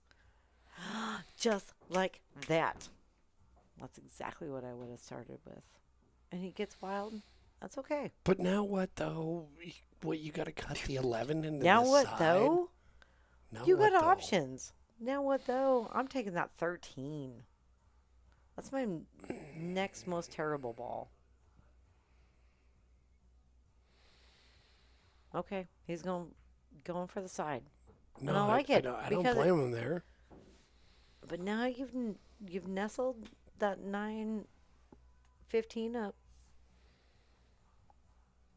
And that could get tricky. The combo looks pretty wired, but could get tricky.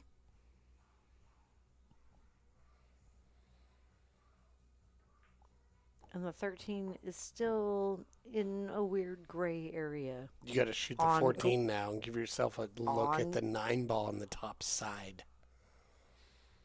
Gray area on gray Or cloth. is the 9-15 wired? Yeah, that's what I just was talking about. Do you even listen to me? Typical man says no. Scratchy Squish, no! Oh.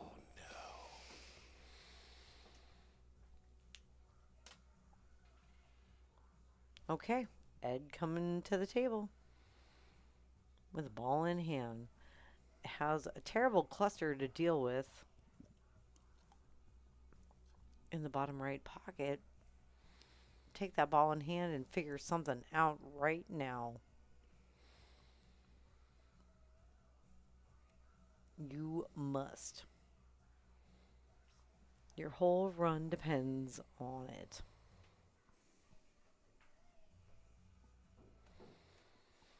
Okay, as long as he can make the 7 here. Do you think he can? And roll forward and have a shot on the 6. Maybe. I think. Yeah. Well, we'll see. Maybe, we'll see. Maybe. Yeah. He's lining up like, yep. No problem, Bob. Working it. You shoot the 6. Draw back. I think he's got to move the 5 here. He's going to move the 5 here. Look at the 5 move. Just don't move into a terrible spot. Well, he got down. Okay, he's just testing his stroke. Getting down hood.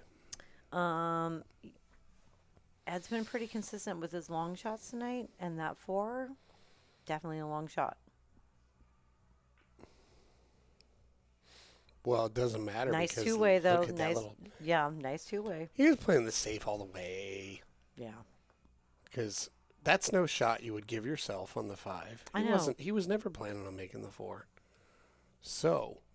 He was never planning on it. No, why would he and try and give himself this? No, that was a beautiful shot.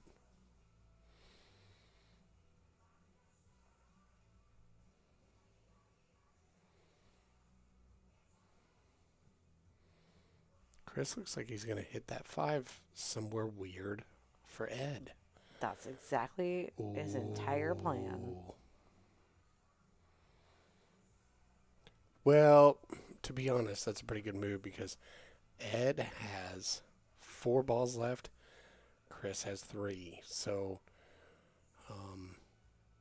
whatever Chris can do to slow Ed down a little bit, just because Ed has more options and more giving power. him a ball in hand with a breakout just like that could be to his detriment. We shall find out. Oh, did he overroll it? I don't think so, but definitely not the best. His tangent line is not going the right way. Definitely not the best However, pattern. It's not over yet, but the 5 he made it tough on himself, didn't he? The 5 being so close to the 8, you might want to shoot that 4 first and take a couple long shots because his long shots have been pretty consistent. Or you're going to have to juice it. Ooh, consider this a weirdness. Okay. Ed. What? He got out of line on his pattern a little bit. But or does had Ed not. jump? I don't know if he had actually. And how much flight can he get? I don't think that he had a very defined pattern going into that. It was just like, I'm going to make this ball, whatever. I'm running my lines. He's gotten himself into trouble. Ooh, no rail. No rail, no rail. It was pretty cool, though. Ooh, but you know what? He just blocked that 8 from the side pocket. Well.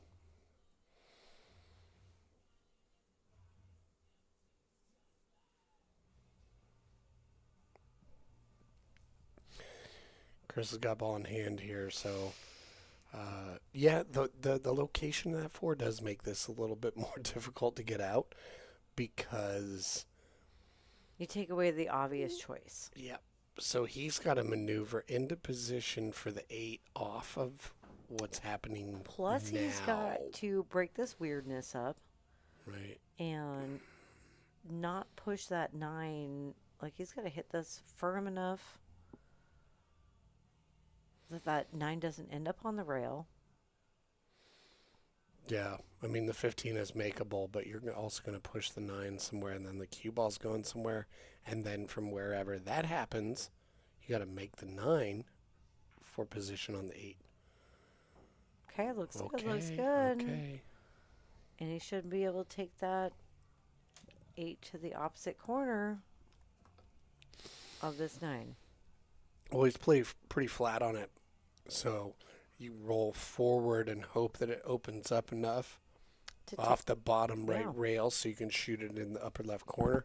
Yep. Or you draw it back a lot in hopes of shooting it in the upper right corner. I don't like the draw on this. I'd rather use the rail. Yeah, I think his main concern is it going to open up enough, or am I going to have a challenging cut? He's just not sure about the second rail, how it comes out of there, and that's why he's looking at it now.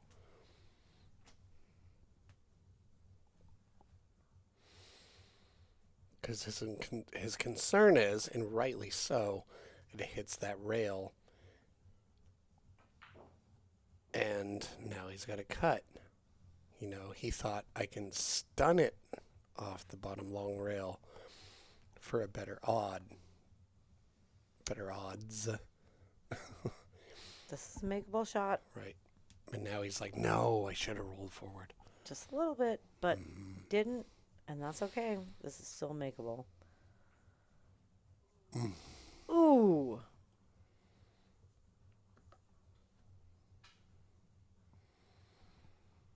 Sadness. Or happiness. Hey, man. If we end up with a red room at the end of the match, that's happiness for me because it's always thrilling. Okay. Ed ties it up. We have played 12 games in a race to 11, and we are tied. Wow. Yeah. Dramatics. Which were always. Oh, man. Ian Stiles, a.k.a. Squirrel, tuning in from Kuala Lumpur. What's up, Ian? I miss you, buddy. Yep. And we love you, buddy. Yep, part of my fam. Fam forever. Tell that lovely wife of yours that we miss her, too. Mm-hmm. And thanks, everybody, for tuning in tonight. We've got a real headbanger. Speaking of headbangers, what is this deer up to? He's Kenny Powers. He's living his best life. He's rolling around on a three-wheeler. Probably doing a burnout in your driveway. Again, you don't understand that because you haven't seen Eastbound and Down. And that was my inspiration for doing the deer tonight. Shit, yeah. Danny McBride. Center table break. Didn't scratch. Ed? Some things. Oh, just sinking multiple stripes in that corner? Okay. I really like solids, but that 3 is weird. And because the 3 is weird, the 9 is weird. Like, what are you doing with the 9? Oh, we got some decisions to make. Right. Some things are going to happen. It's interesting. Yeah. Chris Aldrich, what's up? Thanks for tuning in. And yeah, if you like tonight's drama, should check out last night's match. Oh, boy. That was world-class drama. We're gonna this is shaping up to be. Ooh, he went inside. Such a good back and forth. I like it.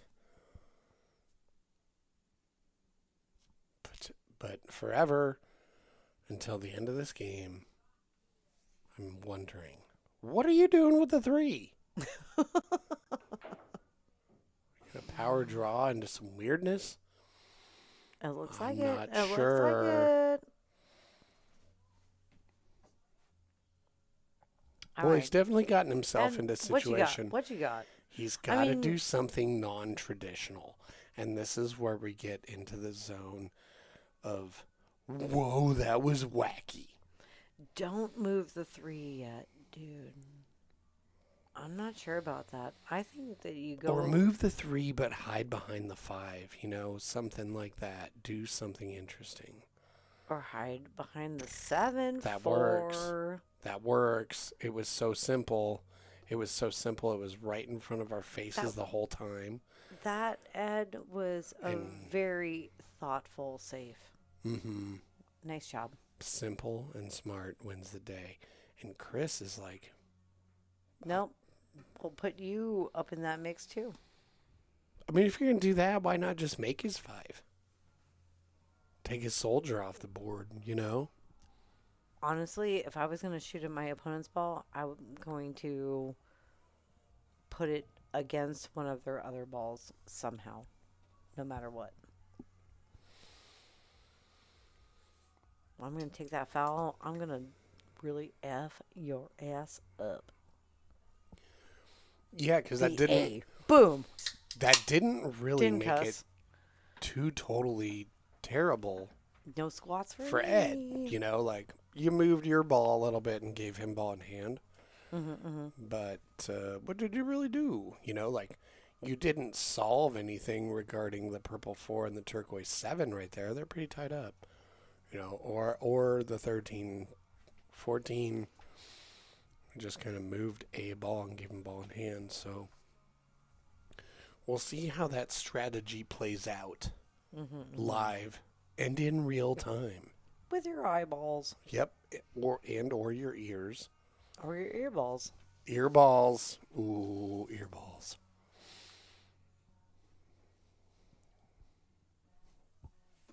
And taking a walk around.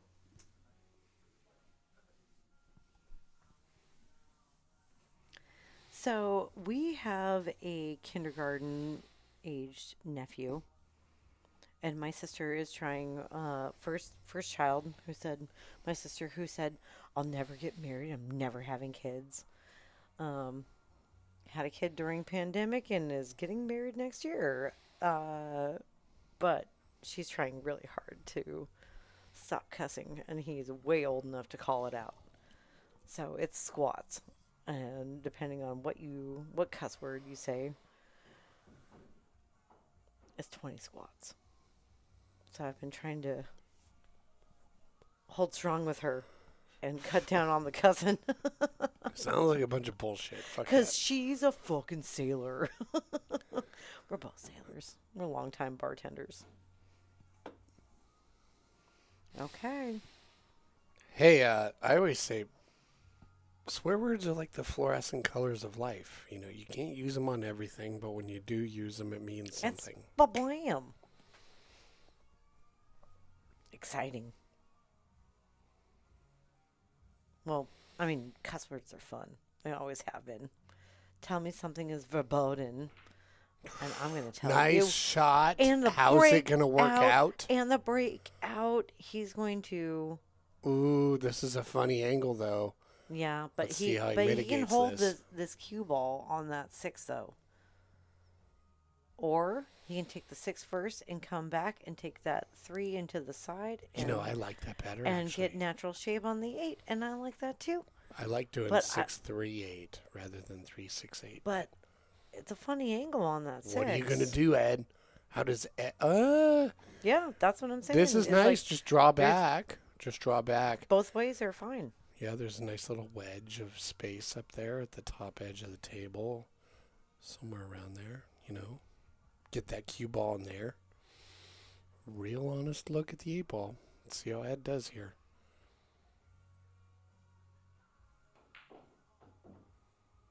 Really move the cue ball a lot. And this keep is going going, to keep hurt. going, Nope. keep going. Oh. 8 ball is an interesting game because basically what's going on is if you can limit the amount of travel your cue ball has to take for shape, because of the pattern you've chosen to take. Nice it's a hit. good hit. It's a nice hit. That's probably pretty good. But yeah, if you can, if you got to make 7 balls. 14's got to go to the side. Your cue ball only moves like. That's your starter here. 12 feet. That's pretty good. Only 2 squats for multilingual cussing. Brittany, I like it because Shiza. 2 squats, no problem. Dropping an F-bomb, I got to do like 25 or something like that. It's crazy.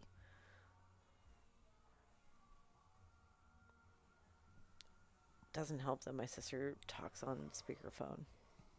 So he calls me out and I tell him I'm doing the squats. And maybe if I actually did all the squats that he calls me out for, I'd have a really rockin' butt. Not that it's a slouch right now, but. Well, Chris has really given himself a difficult way to win this rack. He's close to the rail. Overrolled his position on that last shot. He needs to cut this 10 all the way down and block that pocket. Well, he needs to do anything. Or the 13 to block the pocket. Block the pocket. That's the name of the game. That's not it. No, not. He just really handed Ed the win here. That's okay. A lot of pool to play. Oof.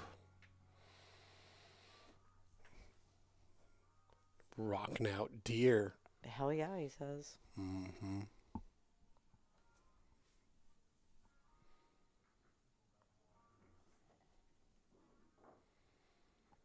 Ed Winter goes up. He's taking the lead.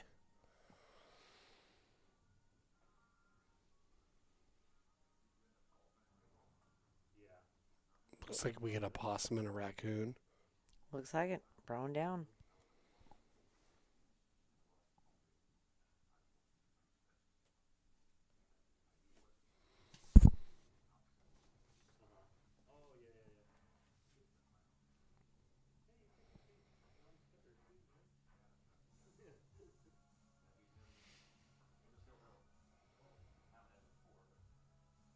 Oh, what a fun night of pool.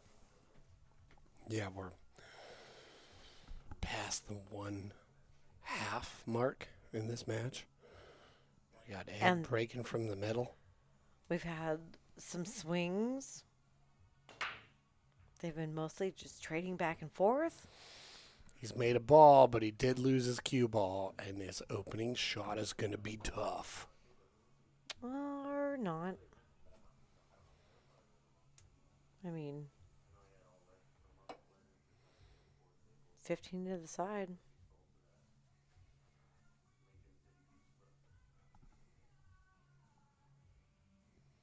I like stripes here.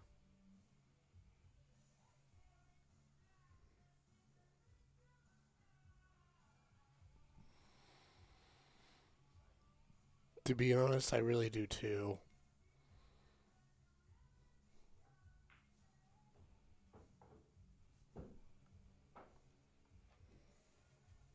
Oh my gosh, I just instinctively went to mark the ball. Oh. We have been playing a lot of 9 and 10 ball. Thank goodness for 8 ball where I don't have to keep track of that too. Yeah, so he did give himself a shot on this 14. The problem, I mean, I'm so sorry. It's 11. It's the 11, and that's a really tough shot because it's got to clear that too. Well, he's going to hit the 4. So maybe you draw and bounce off the 4. Or go nice and soft and get weird. Or hard. Ooh, or totally hook yourself for everything involving positivity for your whole future in this game. Except for the 12. Which you can totally cut. Nope. Yes, you can. Nope. Yes, you can. Nope. Yeah. Nope. Yeah. I think so. Nope. You think There's no way. Yeah, I think you can. I think you play it top with nice and easy with some right hand English, and you can totally get that 12. And then what though? Then it travels and then what though? it just keeps traveling. I don't know. You're not right. Oh no, I'm not saying I am. Well, I'm just, like, of course I'm probably not. You're definitely We all not. know that. Like, but you're not wrong. But we're not admitting you're right also. I'm in a weird gray area and a weird gray t-shirt. Correctness purgatory. We're both in weird gray t-shirts.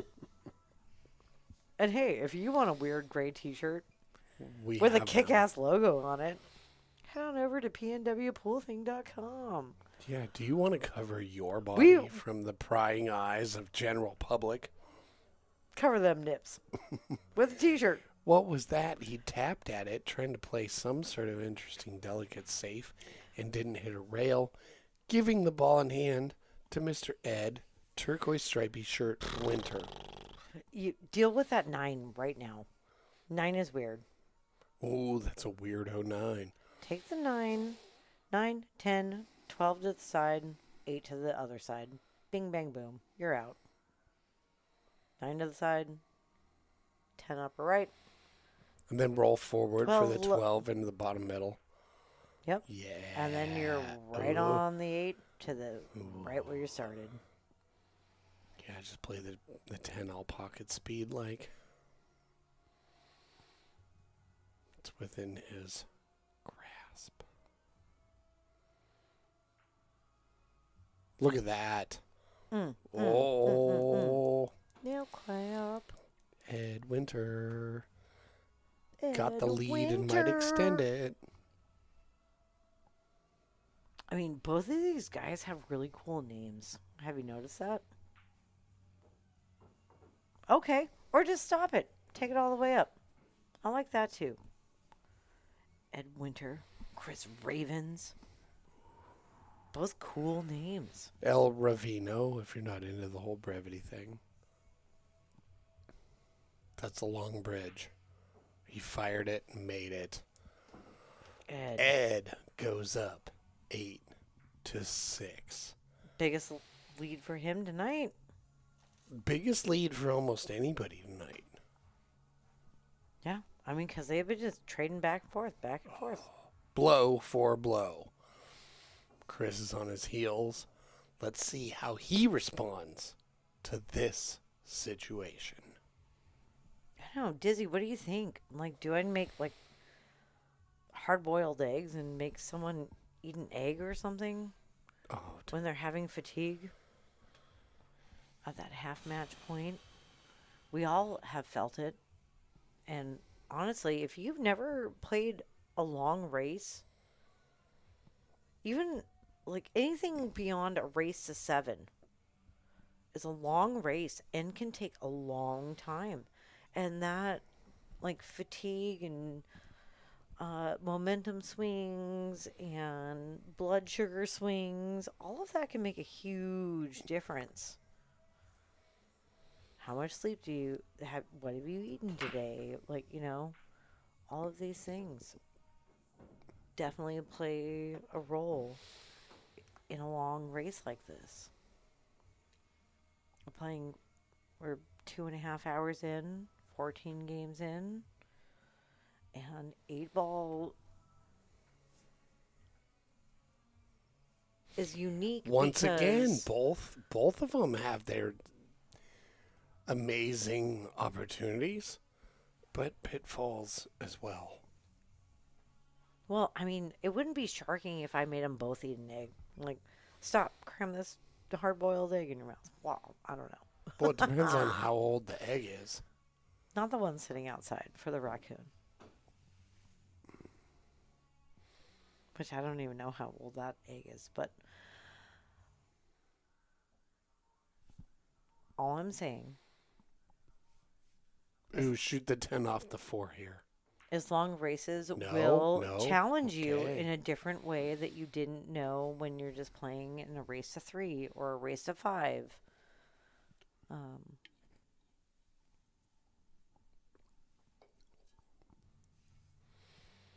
that's a whole new level of challenge, right? Correct. And yes, exactly. That's what I'm saying. Ooh. Be like 8 ball is different than rotation play because in rotation play, in 9 ball or 10 ball, you know what you have to shoot next. You know what is coming next. But here, But 8 ball, there's options abound. so many options Yar. that it does require a lot of brain power as well. And then, yes, your brain can kind of turn to mush after a little bit, especially in a long race when you're constantly having to put together these patterns and safeties and such. Because there's just too many It options. did go It's too many down. options. There's too many options. That's my Jim Carrey Yeah, so Riddler here, by shooting the 2 impression. into the 9, um, and if he's able to leave a tough combo on this 15, okay, okay, he's boxed in the 11. He So, sure has. yep, Yeah, no, that 11 is toast yep. unless he can figure out a way He's going to try and break it out to here, break which it he out should. right now. Right. Ooh, Oh, and he hit it. it's moved. It's moved. But did he break So, it? I don't think so. ooh, so check it out. He can shoot the 11 into the 5, make the 9, and I think he can hit the 11 in a way that the 11 clears, and he gets a shot on both the 11 Yeah. and the 15. But we'll see how he does it and what happens. Oh, he was going for the Oh. 13-9 combo, Eh. which I also saw because that was my first instinct as well. But then listening to what you were saying, that yeah, if he had hit that with a little bottom right hand English, he could There have. was a big opportunity right there that I feel like he kind of missed. And the good news is Chris, yeah, he can shoot this 2 in and but by shooting the 2 in, you're getting rid of the number 1 ball that can get you to do anything with this 5, which is totally tied up with the 11. So we'll see what he does, but he's got to do some work. Well, he's going to be able to break this 1-3 up, or yeah, no, it's going right into that one. Yeah, see, the 9 is so strategically placed. So, like, you can make the 6 and run into the 1. I think I would go into this with a little bit of a little powerage, right? Or go. Not like I'm not saying like swing for the fences. I'm talking like controlled. I never predicted the bank. Oh, So, I think he's cut off. I wasn't even on that wavelength at all.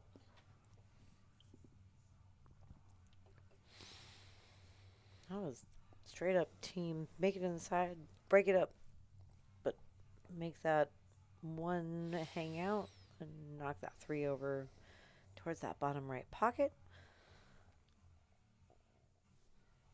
But now Ed, he's got to figure this out, and Chris has left him just You know what? so I think straight on everything, and none of it's a good shot. I kind of feel like shoot at the 13. He didn't shoot at the 13, but what he also didn't do is make the 5 accessible without. But what he has done is leave a shot on that 1 or that 3. Maybe he's baiting him. You know, like, yeah, fire at that. Get one of 'Cause- your soldiers off the table and make it tougher on because yourself. Your 5 is still totally effed. Exactly. Exactly.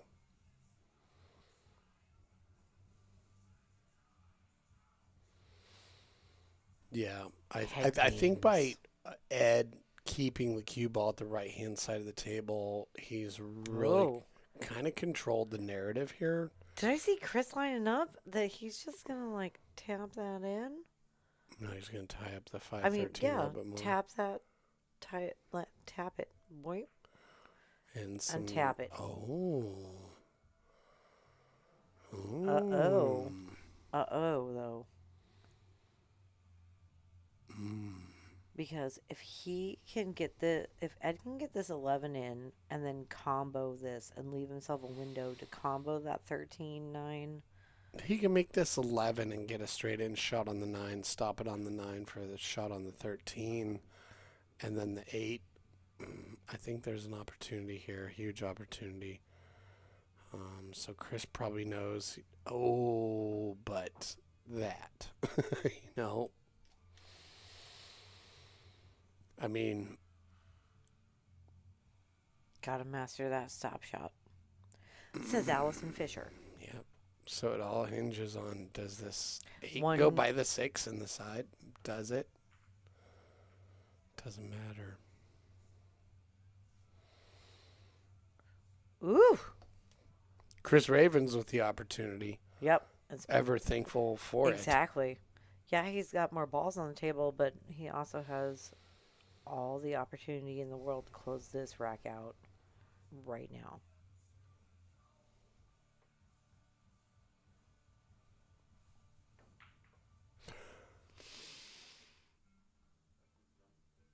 Kind of rushed through that one a little bit. Not too sure what he wanted to do. No, he knew exactly what he wanted to do. He just needed that pop. And, yeah, I think he just rushed his pre-shot and his backstroke on that just a little bit because he was just like, yeah, I see it. Just got to pop draw this.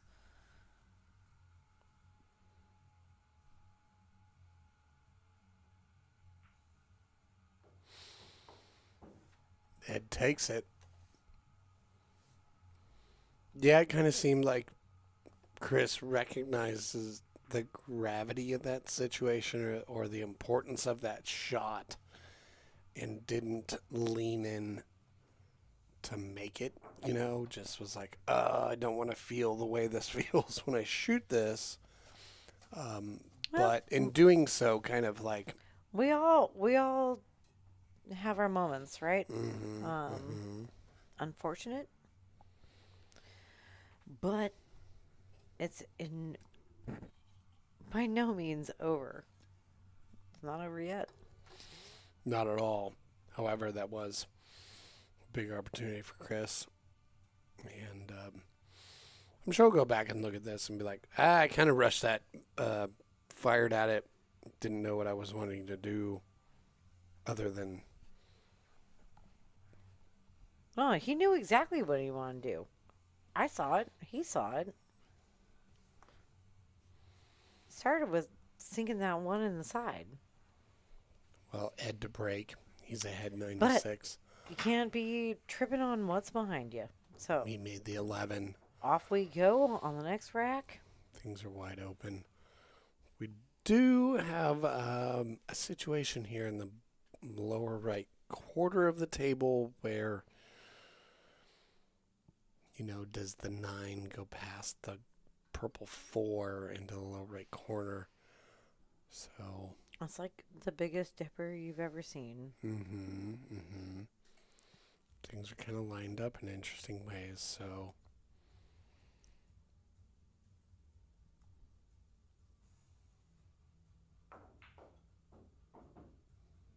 speared it in. Okay. But now what now? What now? Now what? What's an almost jinx?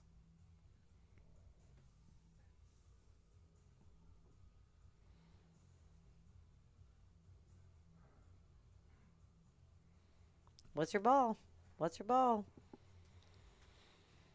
Yeah, for real. Like, right? You just speared that ball in.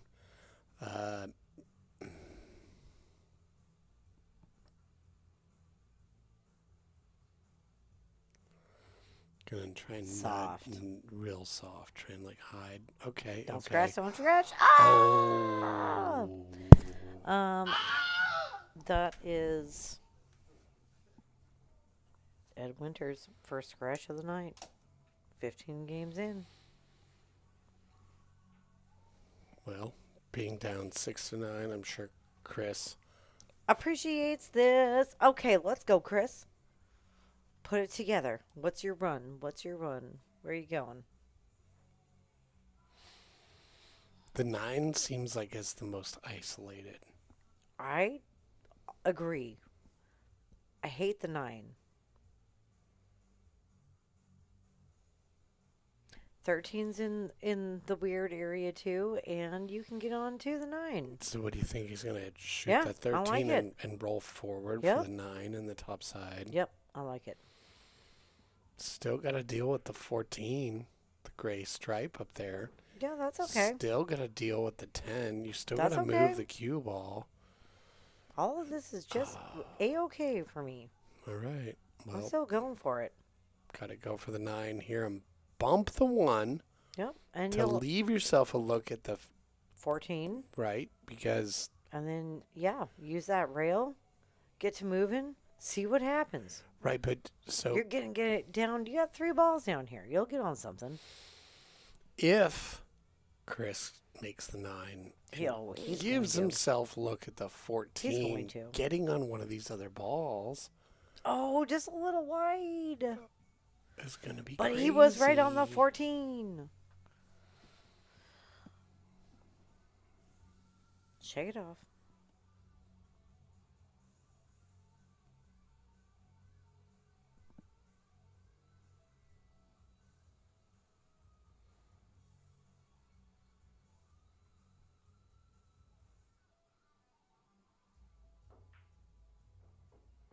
Nice. Mm.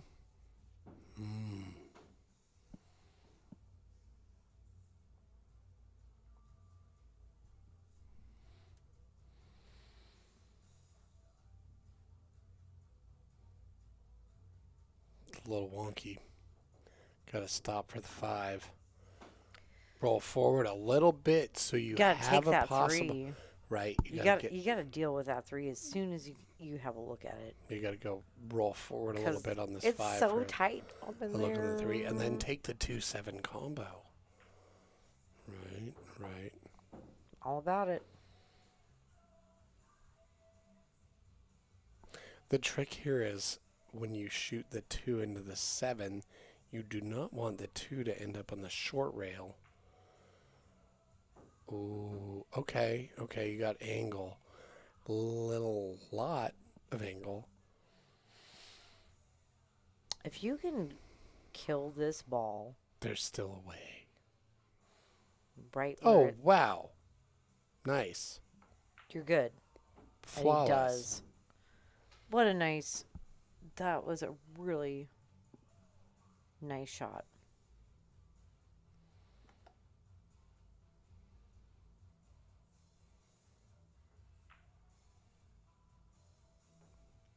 Continued nice shot. Left himself the usage of the opening of the side pocket for a good look. Makes cueing easier. Watch out. Ed's on fucking fire right Ed now. Ed is on the hill. And the hill of fire. He makes it to the hill. On the hill. And they're doing winter break. So. Wow. So once again, November 22nd. Next Saturday. The Steve Mosher Memorial. $25 entry fee. At the Silver Star Saloon here in Vancouver, Washington. An open 8-ball tournament. Races are 3 on the front, 3 on the back. Show up. Pay $25. Play a lot of great pool against a lot of good people. They have a lot of tables, so there's no real limit about entries. So once again, Saturday, November 22nd, open 8-ball starts at 5 p.m. Hosted by Ed Winter. Currently breaking. Currently on the hill. Ooh, made a ball. Made 3 balls. Wow. Made 4 balls. Ooh.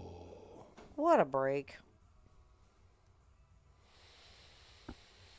Every opportunity to turn this Wow. into a break and run, correct? He made 3 stripes and 2. He made. Made a No. lot. Yeah. 1, 2, 3, 4, 5. Might be shooting the 7 in the side. If so, Okay, 4. If 4 so, oh, you missed it. Missed it.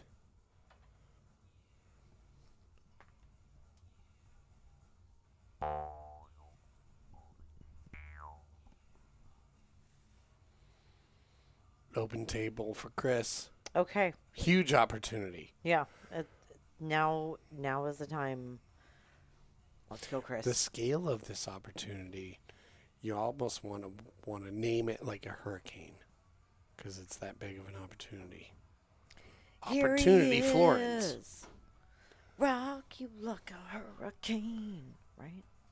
Well, tied some stuff up. You know, that 5 and the 11. Toads.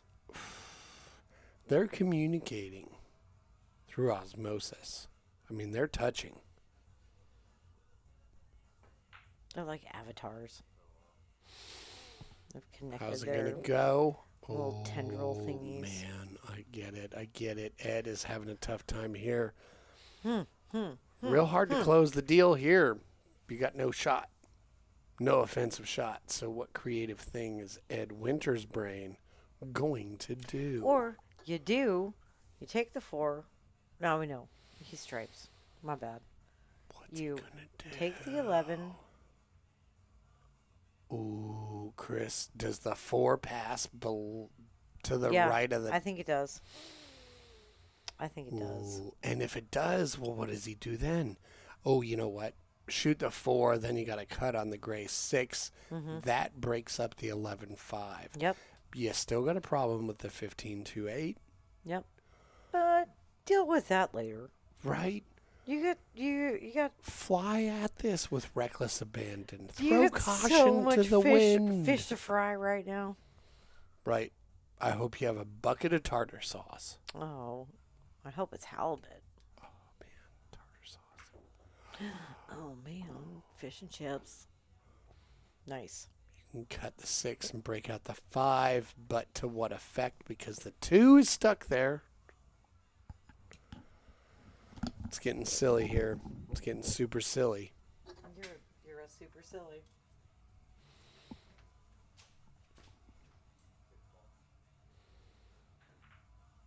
Made the 6 and got silly on other things. I mean, what do you see?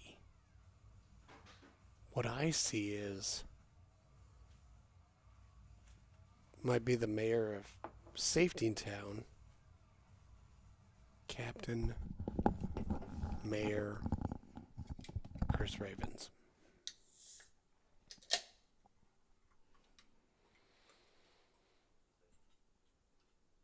Yeah.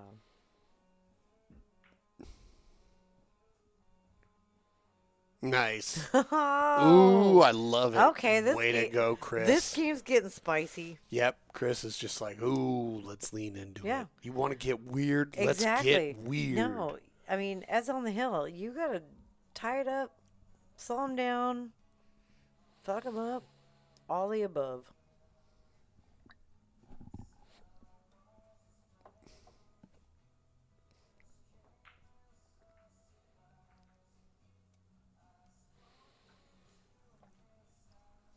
That's a pretty nice retort. Oh, you're just doing a little one-handed clap there, Jesse? I am. It's a one-handed clapping situation. Woof.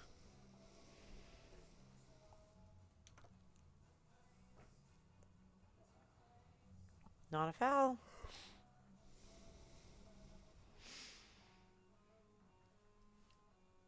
Okay. Chris has a couple of easy balls to make here, but right To back. what effect? I know, right back to the 15. Ooh. Okay. Thin off it. I mean, in his situation, put it up in the mix. I don't Just know what he's up. create I the don't know what he's biggest- up to. No, you play the cluster at this point. Thin that 10. Hit that top long rail with the cue ball. So soft. Force him to shoot the 5 and then break all that shit up. Just add your 10 to the mix. Put it right into that 2-3. Play the cluster. Yeah, he shouldn't have made that ball.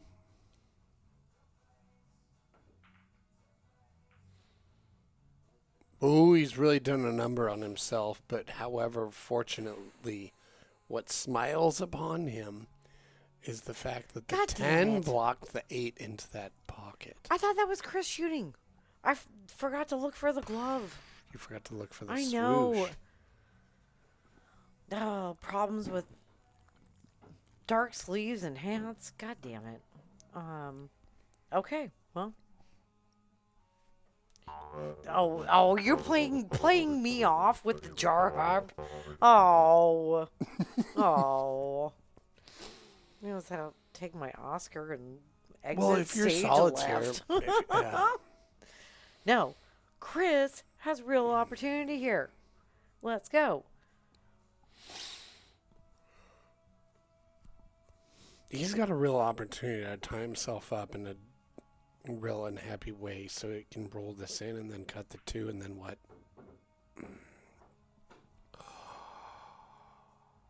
Yeah. Oh my goodness. This is crazy. He is stuck to the 15. Doesn't have access to the 2. Just call him Chris Cravians. Crazy Vians? I don't know. I can't work it out.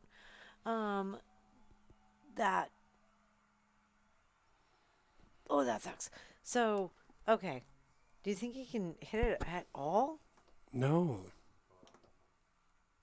No, he's hooked. He's got to go up and back.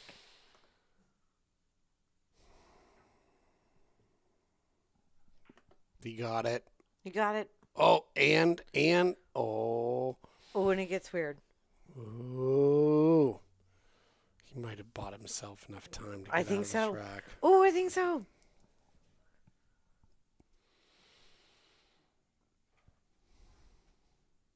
I mean, it's 8 ball. It's Ed's 8 ball. Ed's got 3 balls. Chris has got 1. All he has to do is really thin off this 10 and hide him behind the 8-15. Yeah. It's a Don't real overroll delicate it. shot.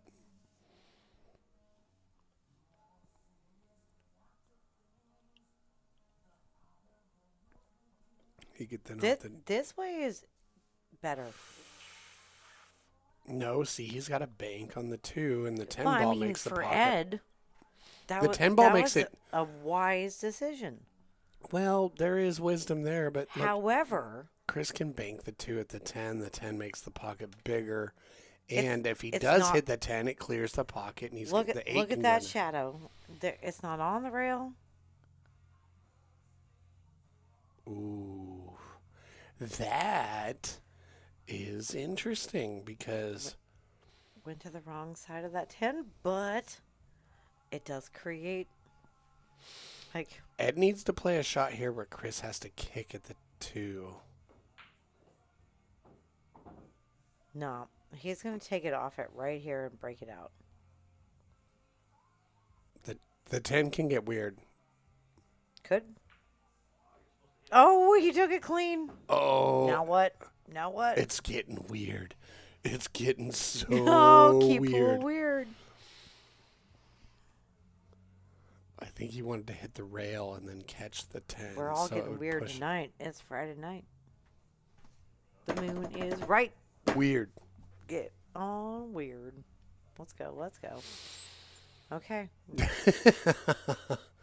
Here we go. He's going to roll real soft. Into the pocket. He didn't hit it. He didn't hit it. What are you that's do, a foul. Chris? That's a foul. Yep. But So also, what does Chris do here? that's your ball in hand. Yeah. Again, Uh, you thin it too. no. I put the cue ball on the other side of the 2, so you can shoot the 2 and stick the cue ball to the 10. Oh, I love your. But what's he gonna do? I love what you were thinking about. That's dirty. Um, He's coming from this angle, so let's see what he has in mind. Because everybody psychically target Chris and tell him safety, safety, safety, safety, safety, safety. he might end up blocking. Oh. Oh. That's interesting. That's really interesting. That's good. That's good. That's good. However, Ed's got to hit the 10 without scratching, and he can't kick at it. If it's not frozen to the rail, he might be able to touch it, and it hits the rail. You could double kiss this in. Ooh. You could double kiss this 10 in. Well, I think you could. He's got to make a legal hit without scratching. Let's see how he does it. It's so delicate. Oh, he's going rail first. Nope. I think that might be the shot, though. Oh, boy. Are y'all on he just the gave edge it, of your no. seats like we are? He gave it back. All right. What you feeling?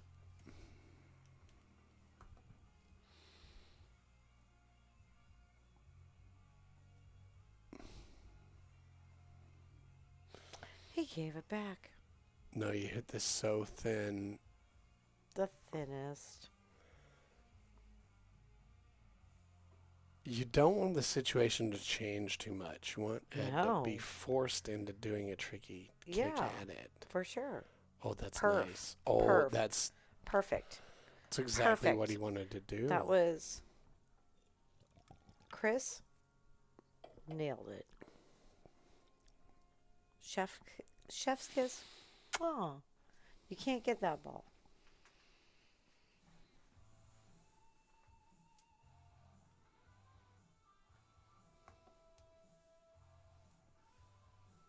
You're going to have to, do that. 2 rails. And try to go hard enough into it that you double kiss it in. And so he just gave it back to him again. But I don't know, man. I think there's kind of like rules about that. You have to make, but I don't know. It's their match. They get to decide that.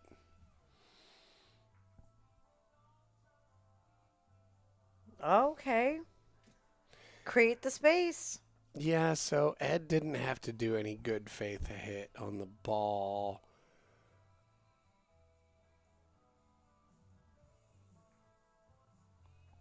Nobody did. But also, Chris can see this. Chris can get out. I don't know, man. The whole idea of just being able to hand the ball back to them, it's like, no, you got to do a good faith attempt or something. Well, if they come in for a ruling, my ruling is blindfold me, give me the cue ball, and I throw it out on the table wildly. And whatever happens, happens. No, just kidding. No, just get a reasonable shot. Make the 2. You don't have to do any work, and you got a shot on the 8 and the side. Let's go. Oh, he miscued. Oh.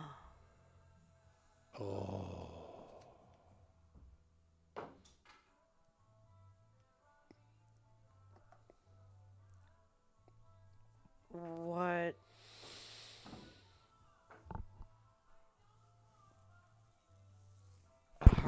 Heartbreaker there. I mean, when it's a tricky situation, I think you got to hit the ball, but Ed gets it. With that, they have a nice, healthy hug. That's what matters. Ed Winter seals the deal. real unfortunate. Just miscue there. I know that they're locked into this like crazy battle, and we all feel it. We've all been there. Dizzy, you were there last night. Um, of just being like, oh, I can only hit this speed, this speed. We're playing this battle, and oh, Well, that's a really interesting kind of situation. Like if you can just be like, no, I'm not going to hit it at all, and you can hand it back.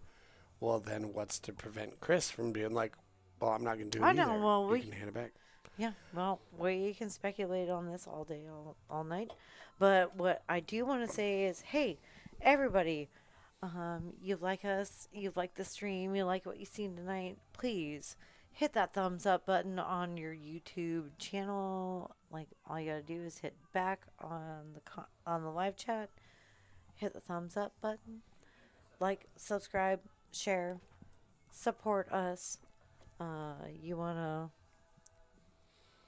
really check us out, head over to pnwpooltheme.com. And with that, Ed Winter wins the match. Takes it down. Right. Thanks everybody for tuning in. I'm gonna go grab some folks. We're gonna get some thoughts. We're gonna get some interviews and some thoughts. We would love to hear, like, hey, if you're still tuning in, if you have questions or thoughts, hit it in the chat. Put them in the chat. And like, let's put these guys like on. Like, we want to hear your questions as well. We'll start that trend, right? So. Yeah, let's get them in here. I know. I'm going. I'll drag them in here. Yeah, that's right. She's going to go drag Ed in here.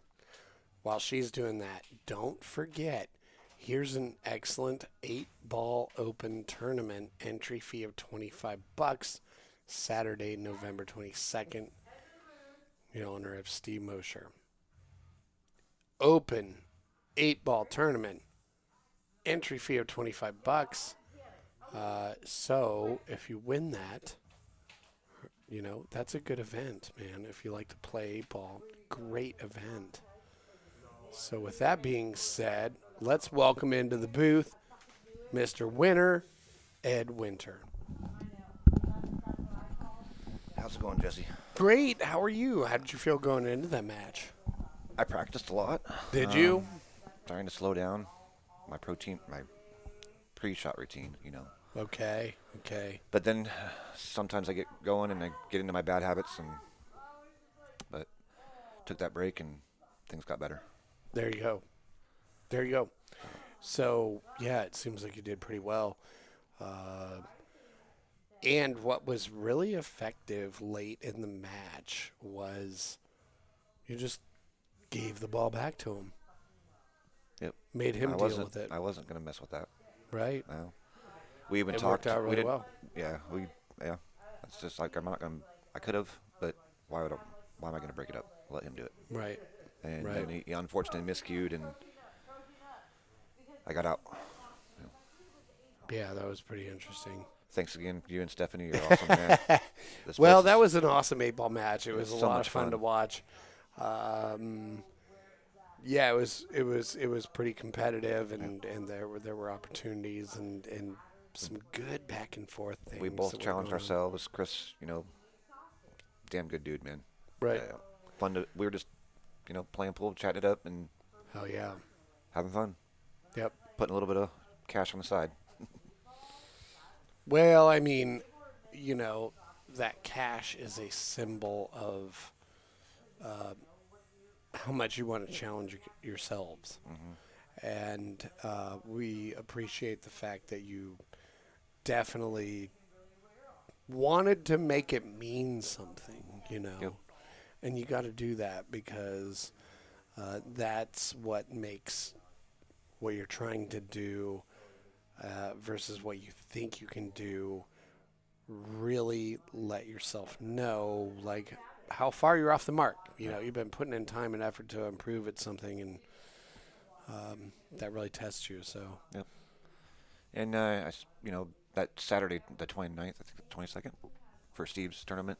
Yeah, that's 22nd. That is a week from tomorrow. Yes.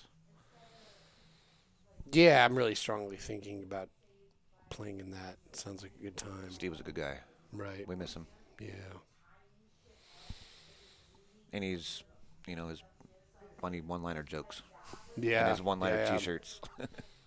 100%. Unfortunately, his sister's not going to be able to make it, so Ashley told me that the money from the players is going to go to the players. Oh, okay. So, open event, $25 entry. There's 20 pool tables available, so we're not really looking at like a cap on the number of entries. No. So, And I'm not sure. Oh, do you think you're good at 8-ball? Well, why don't you try and show up to this event? All right? If you think you're good at 8-ball, really put yourself to the test. November 22nd. It starts at 5 p.m. on a Saturday. Come on now. This time of day, this time of year, that's just after sunset. You're going to get done early as long as you do a good job of barbecuing his thinking as well as you might. So. Hi, boys. If you're still up, love you guys. Yep. Thanks for tuning in. We're going to get Stephanie back in here. And Thanks also again, Chris. Absolutely. Tell one of them to get back in here, and we'll have a chat with Chris about how he felt going into this match.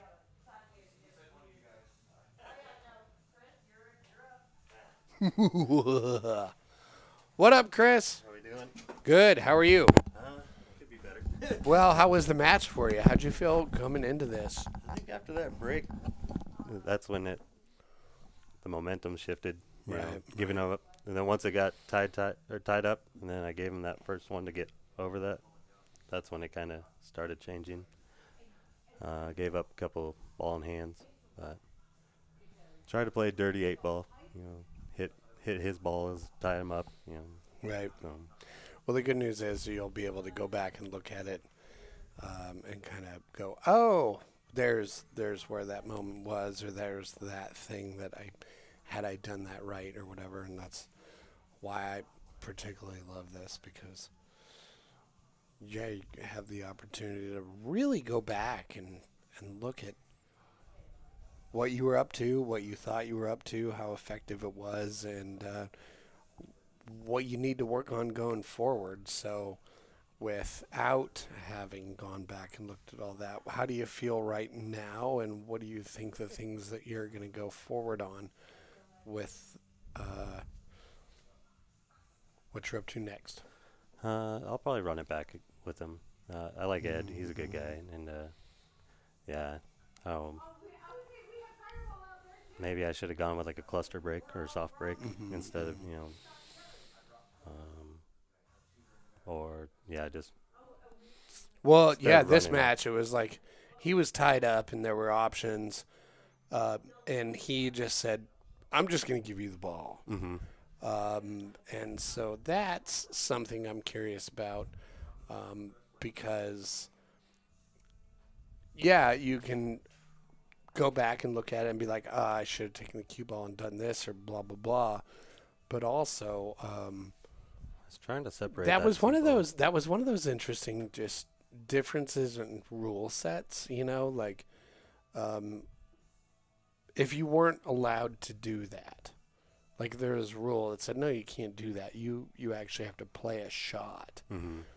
What would he have done, or what would I have done, or what would have any of us done in those situations if you couldn't just pass the cue ball back? Yeah. My game plan was try to separate the two, and then I was totally gonna shoot that thing straight up that table, and I totally miscued. And, yeah. Yeah. Well, that's the way it crumbles sometimes when you're talking about cookies. But I got to say, man, always a pleasure to have you here. Wonderful match. We had a great time watching it, talking about it. Always good to see you. So any last shout-outs before we close this out? I guess howdy to my team out there. I see Travis in there. I see you, JoJo. But yeah. And see you later, Dad. All right, real pleasure, my friend. Hey, thanks, Jesse. We'll see you again. Yeah, definitely. Awesome shooting tonight. Thank you. And we'll see you back, I'm sure. Hoping to get some Disneyland money. Need for Disney on Sunday. You're going to Disney on Sunday? Oh, hell yeah. Oh, shit. He's going to Disneyland on Sunday. So, hey. He's bartending Amazing. tomorrow night at 89 Sports Bar. Sports. So Sports. you definitely go support him. Back in action. What an exciting match. Yeah, Tonight. it super was.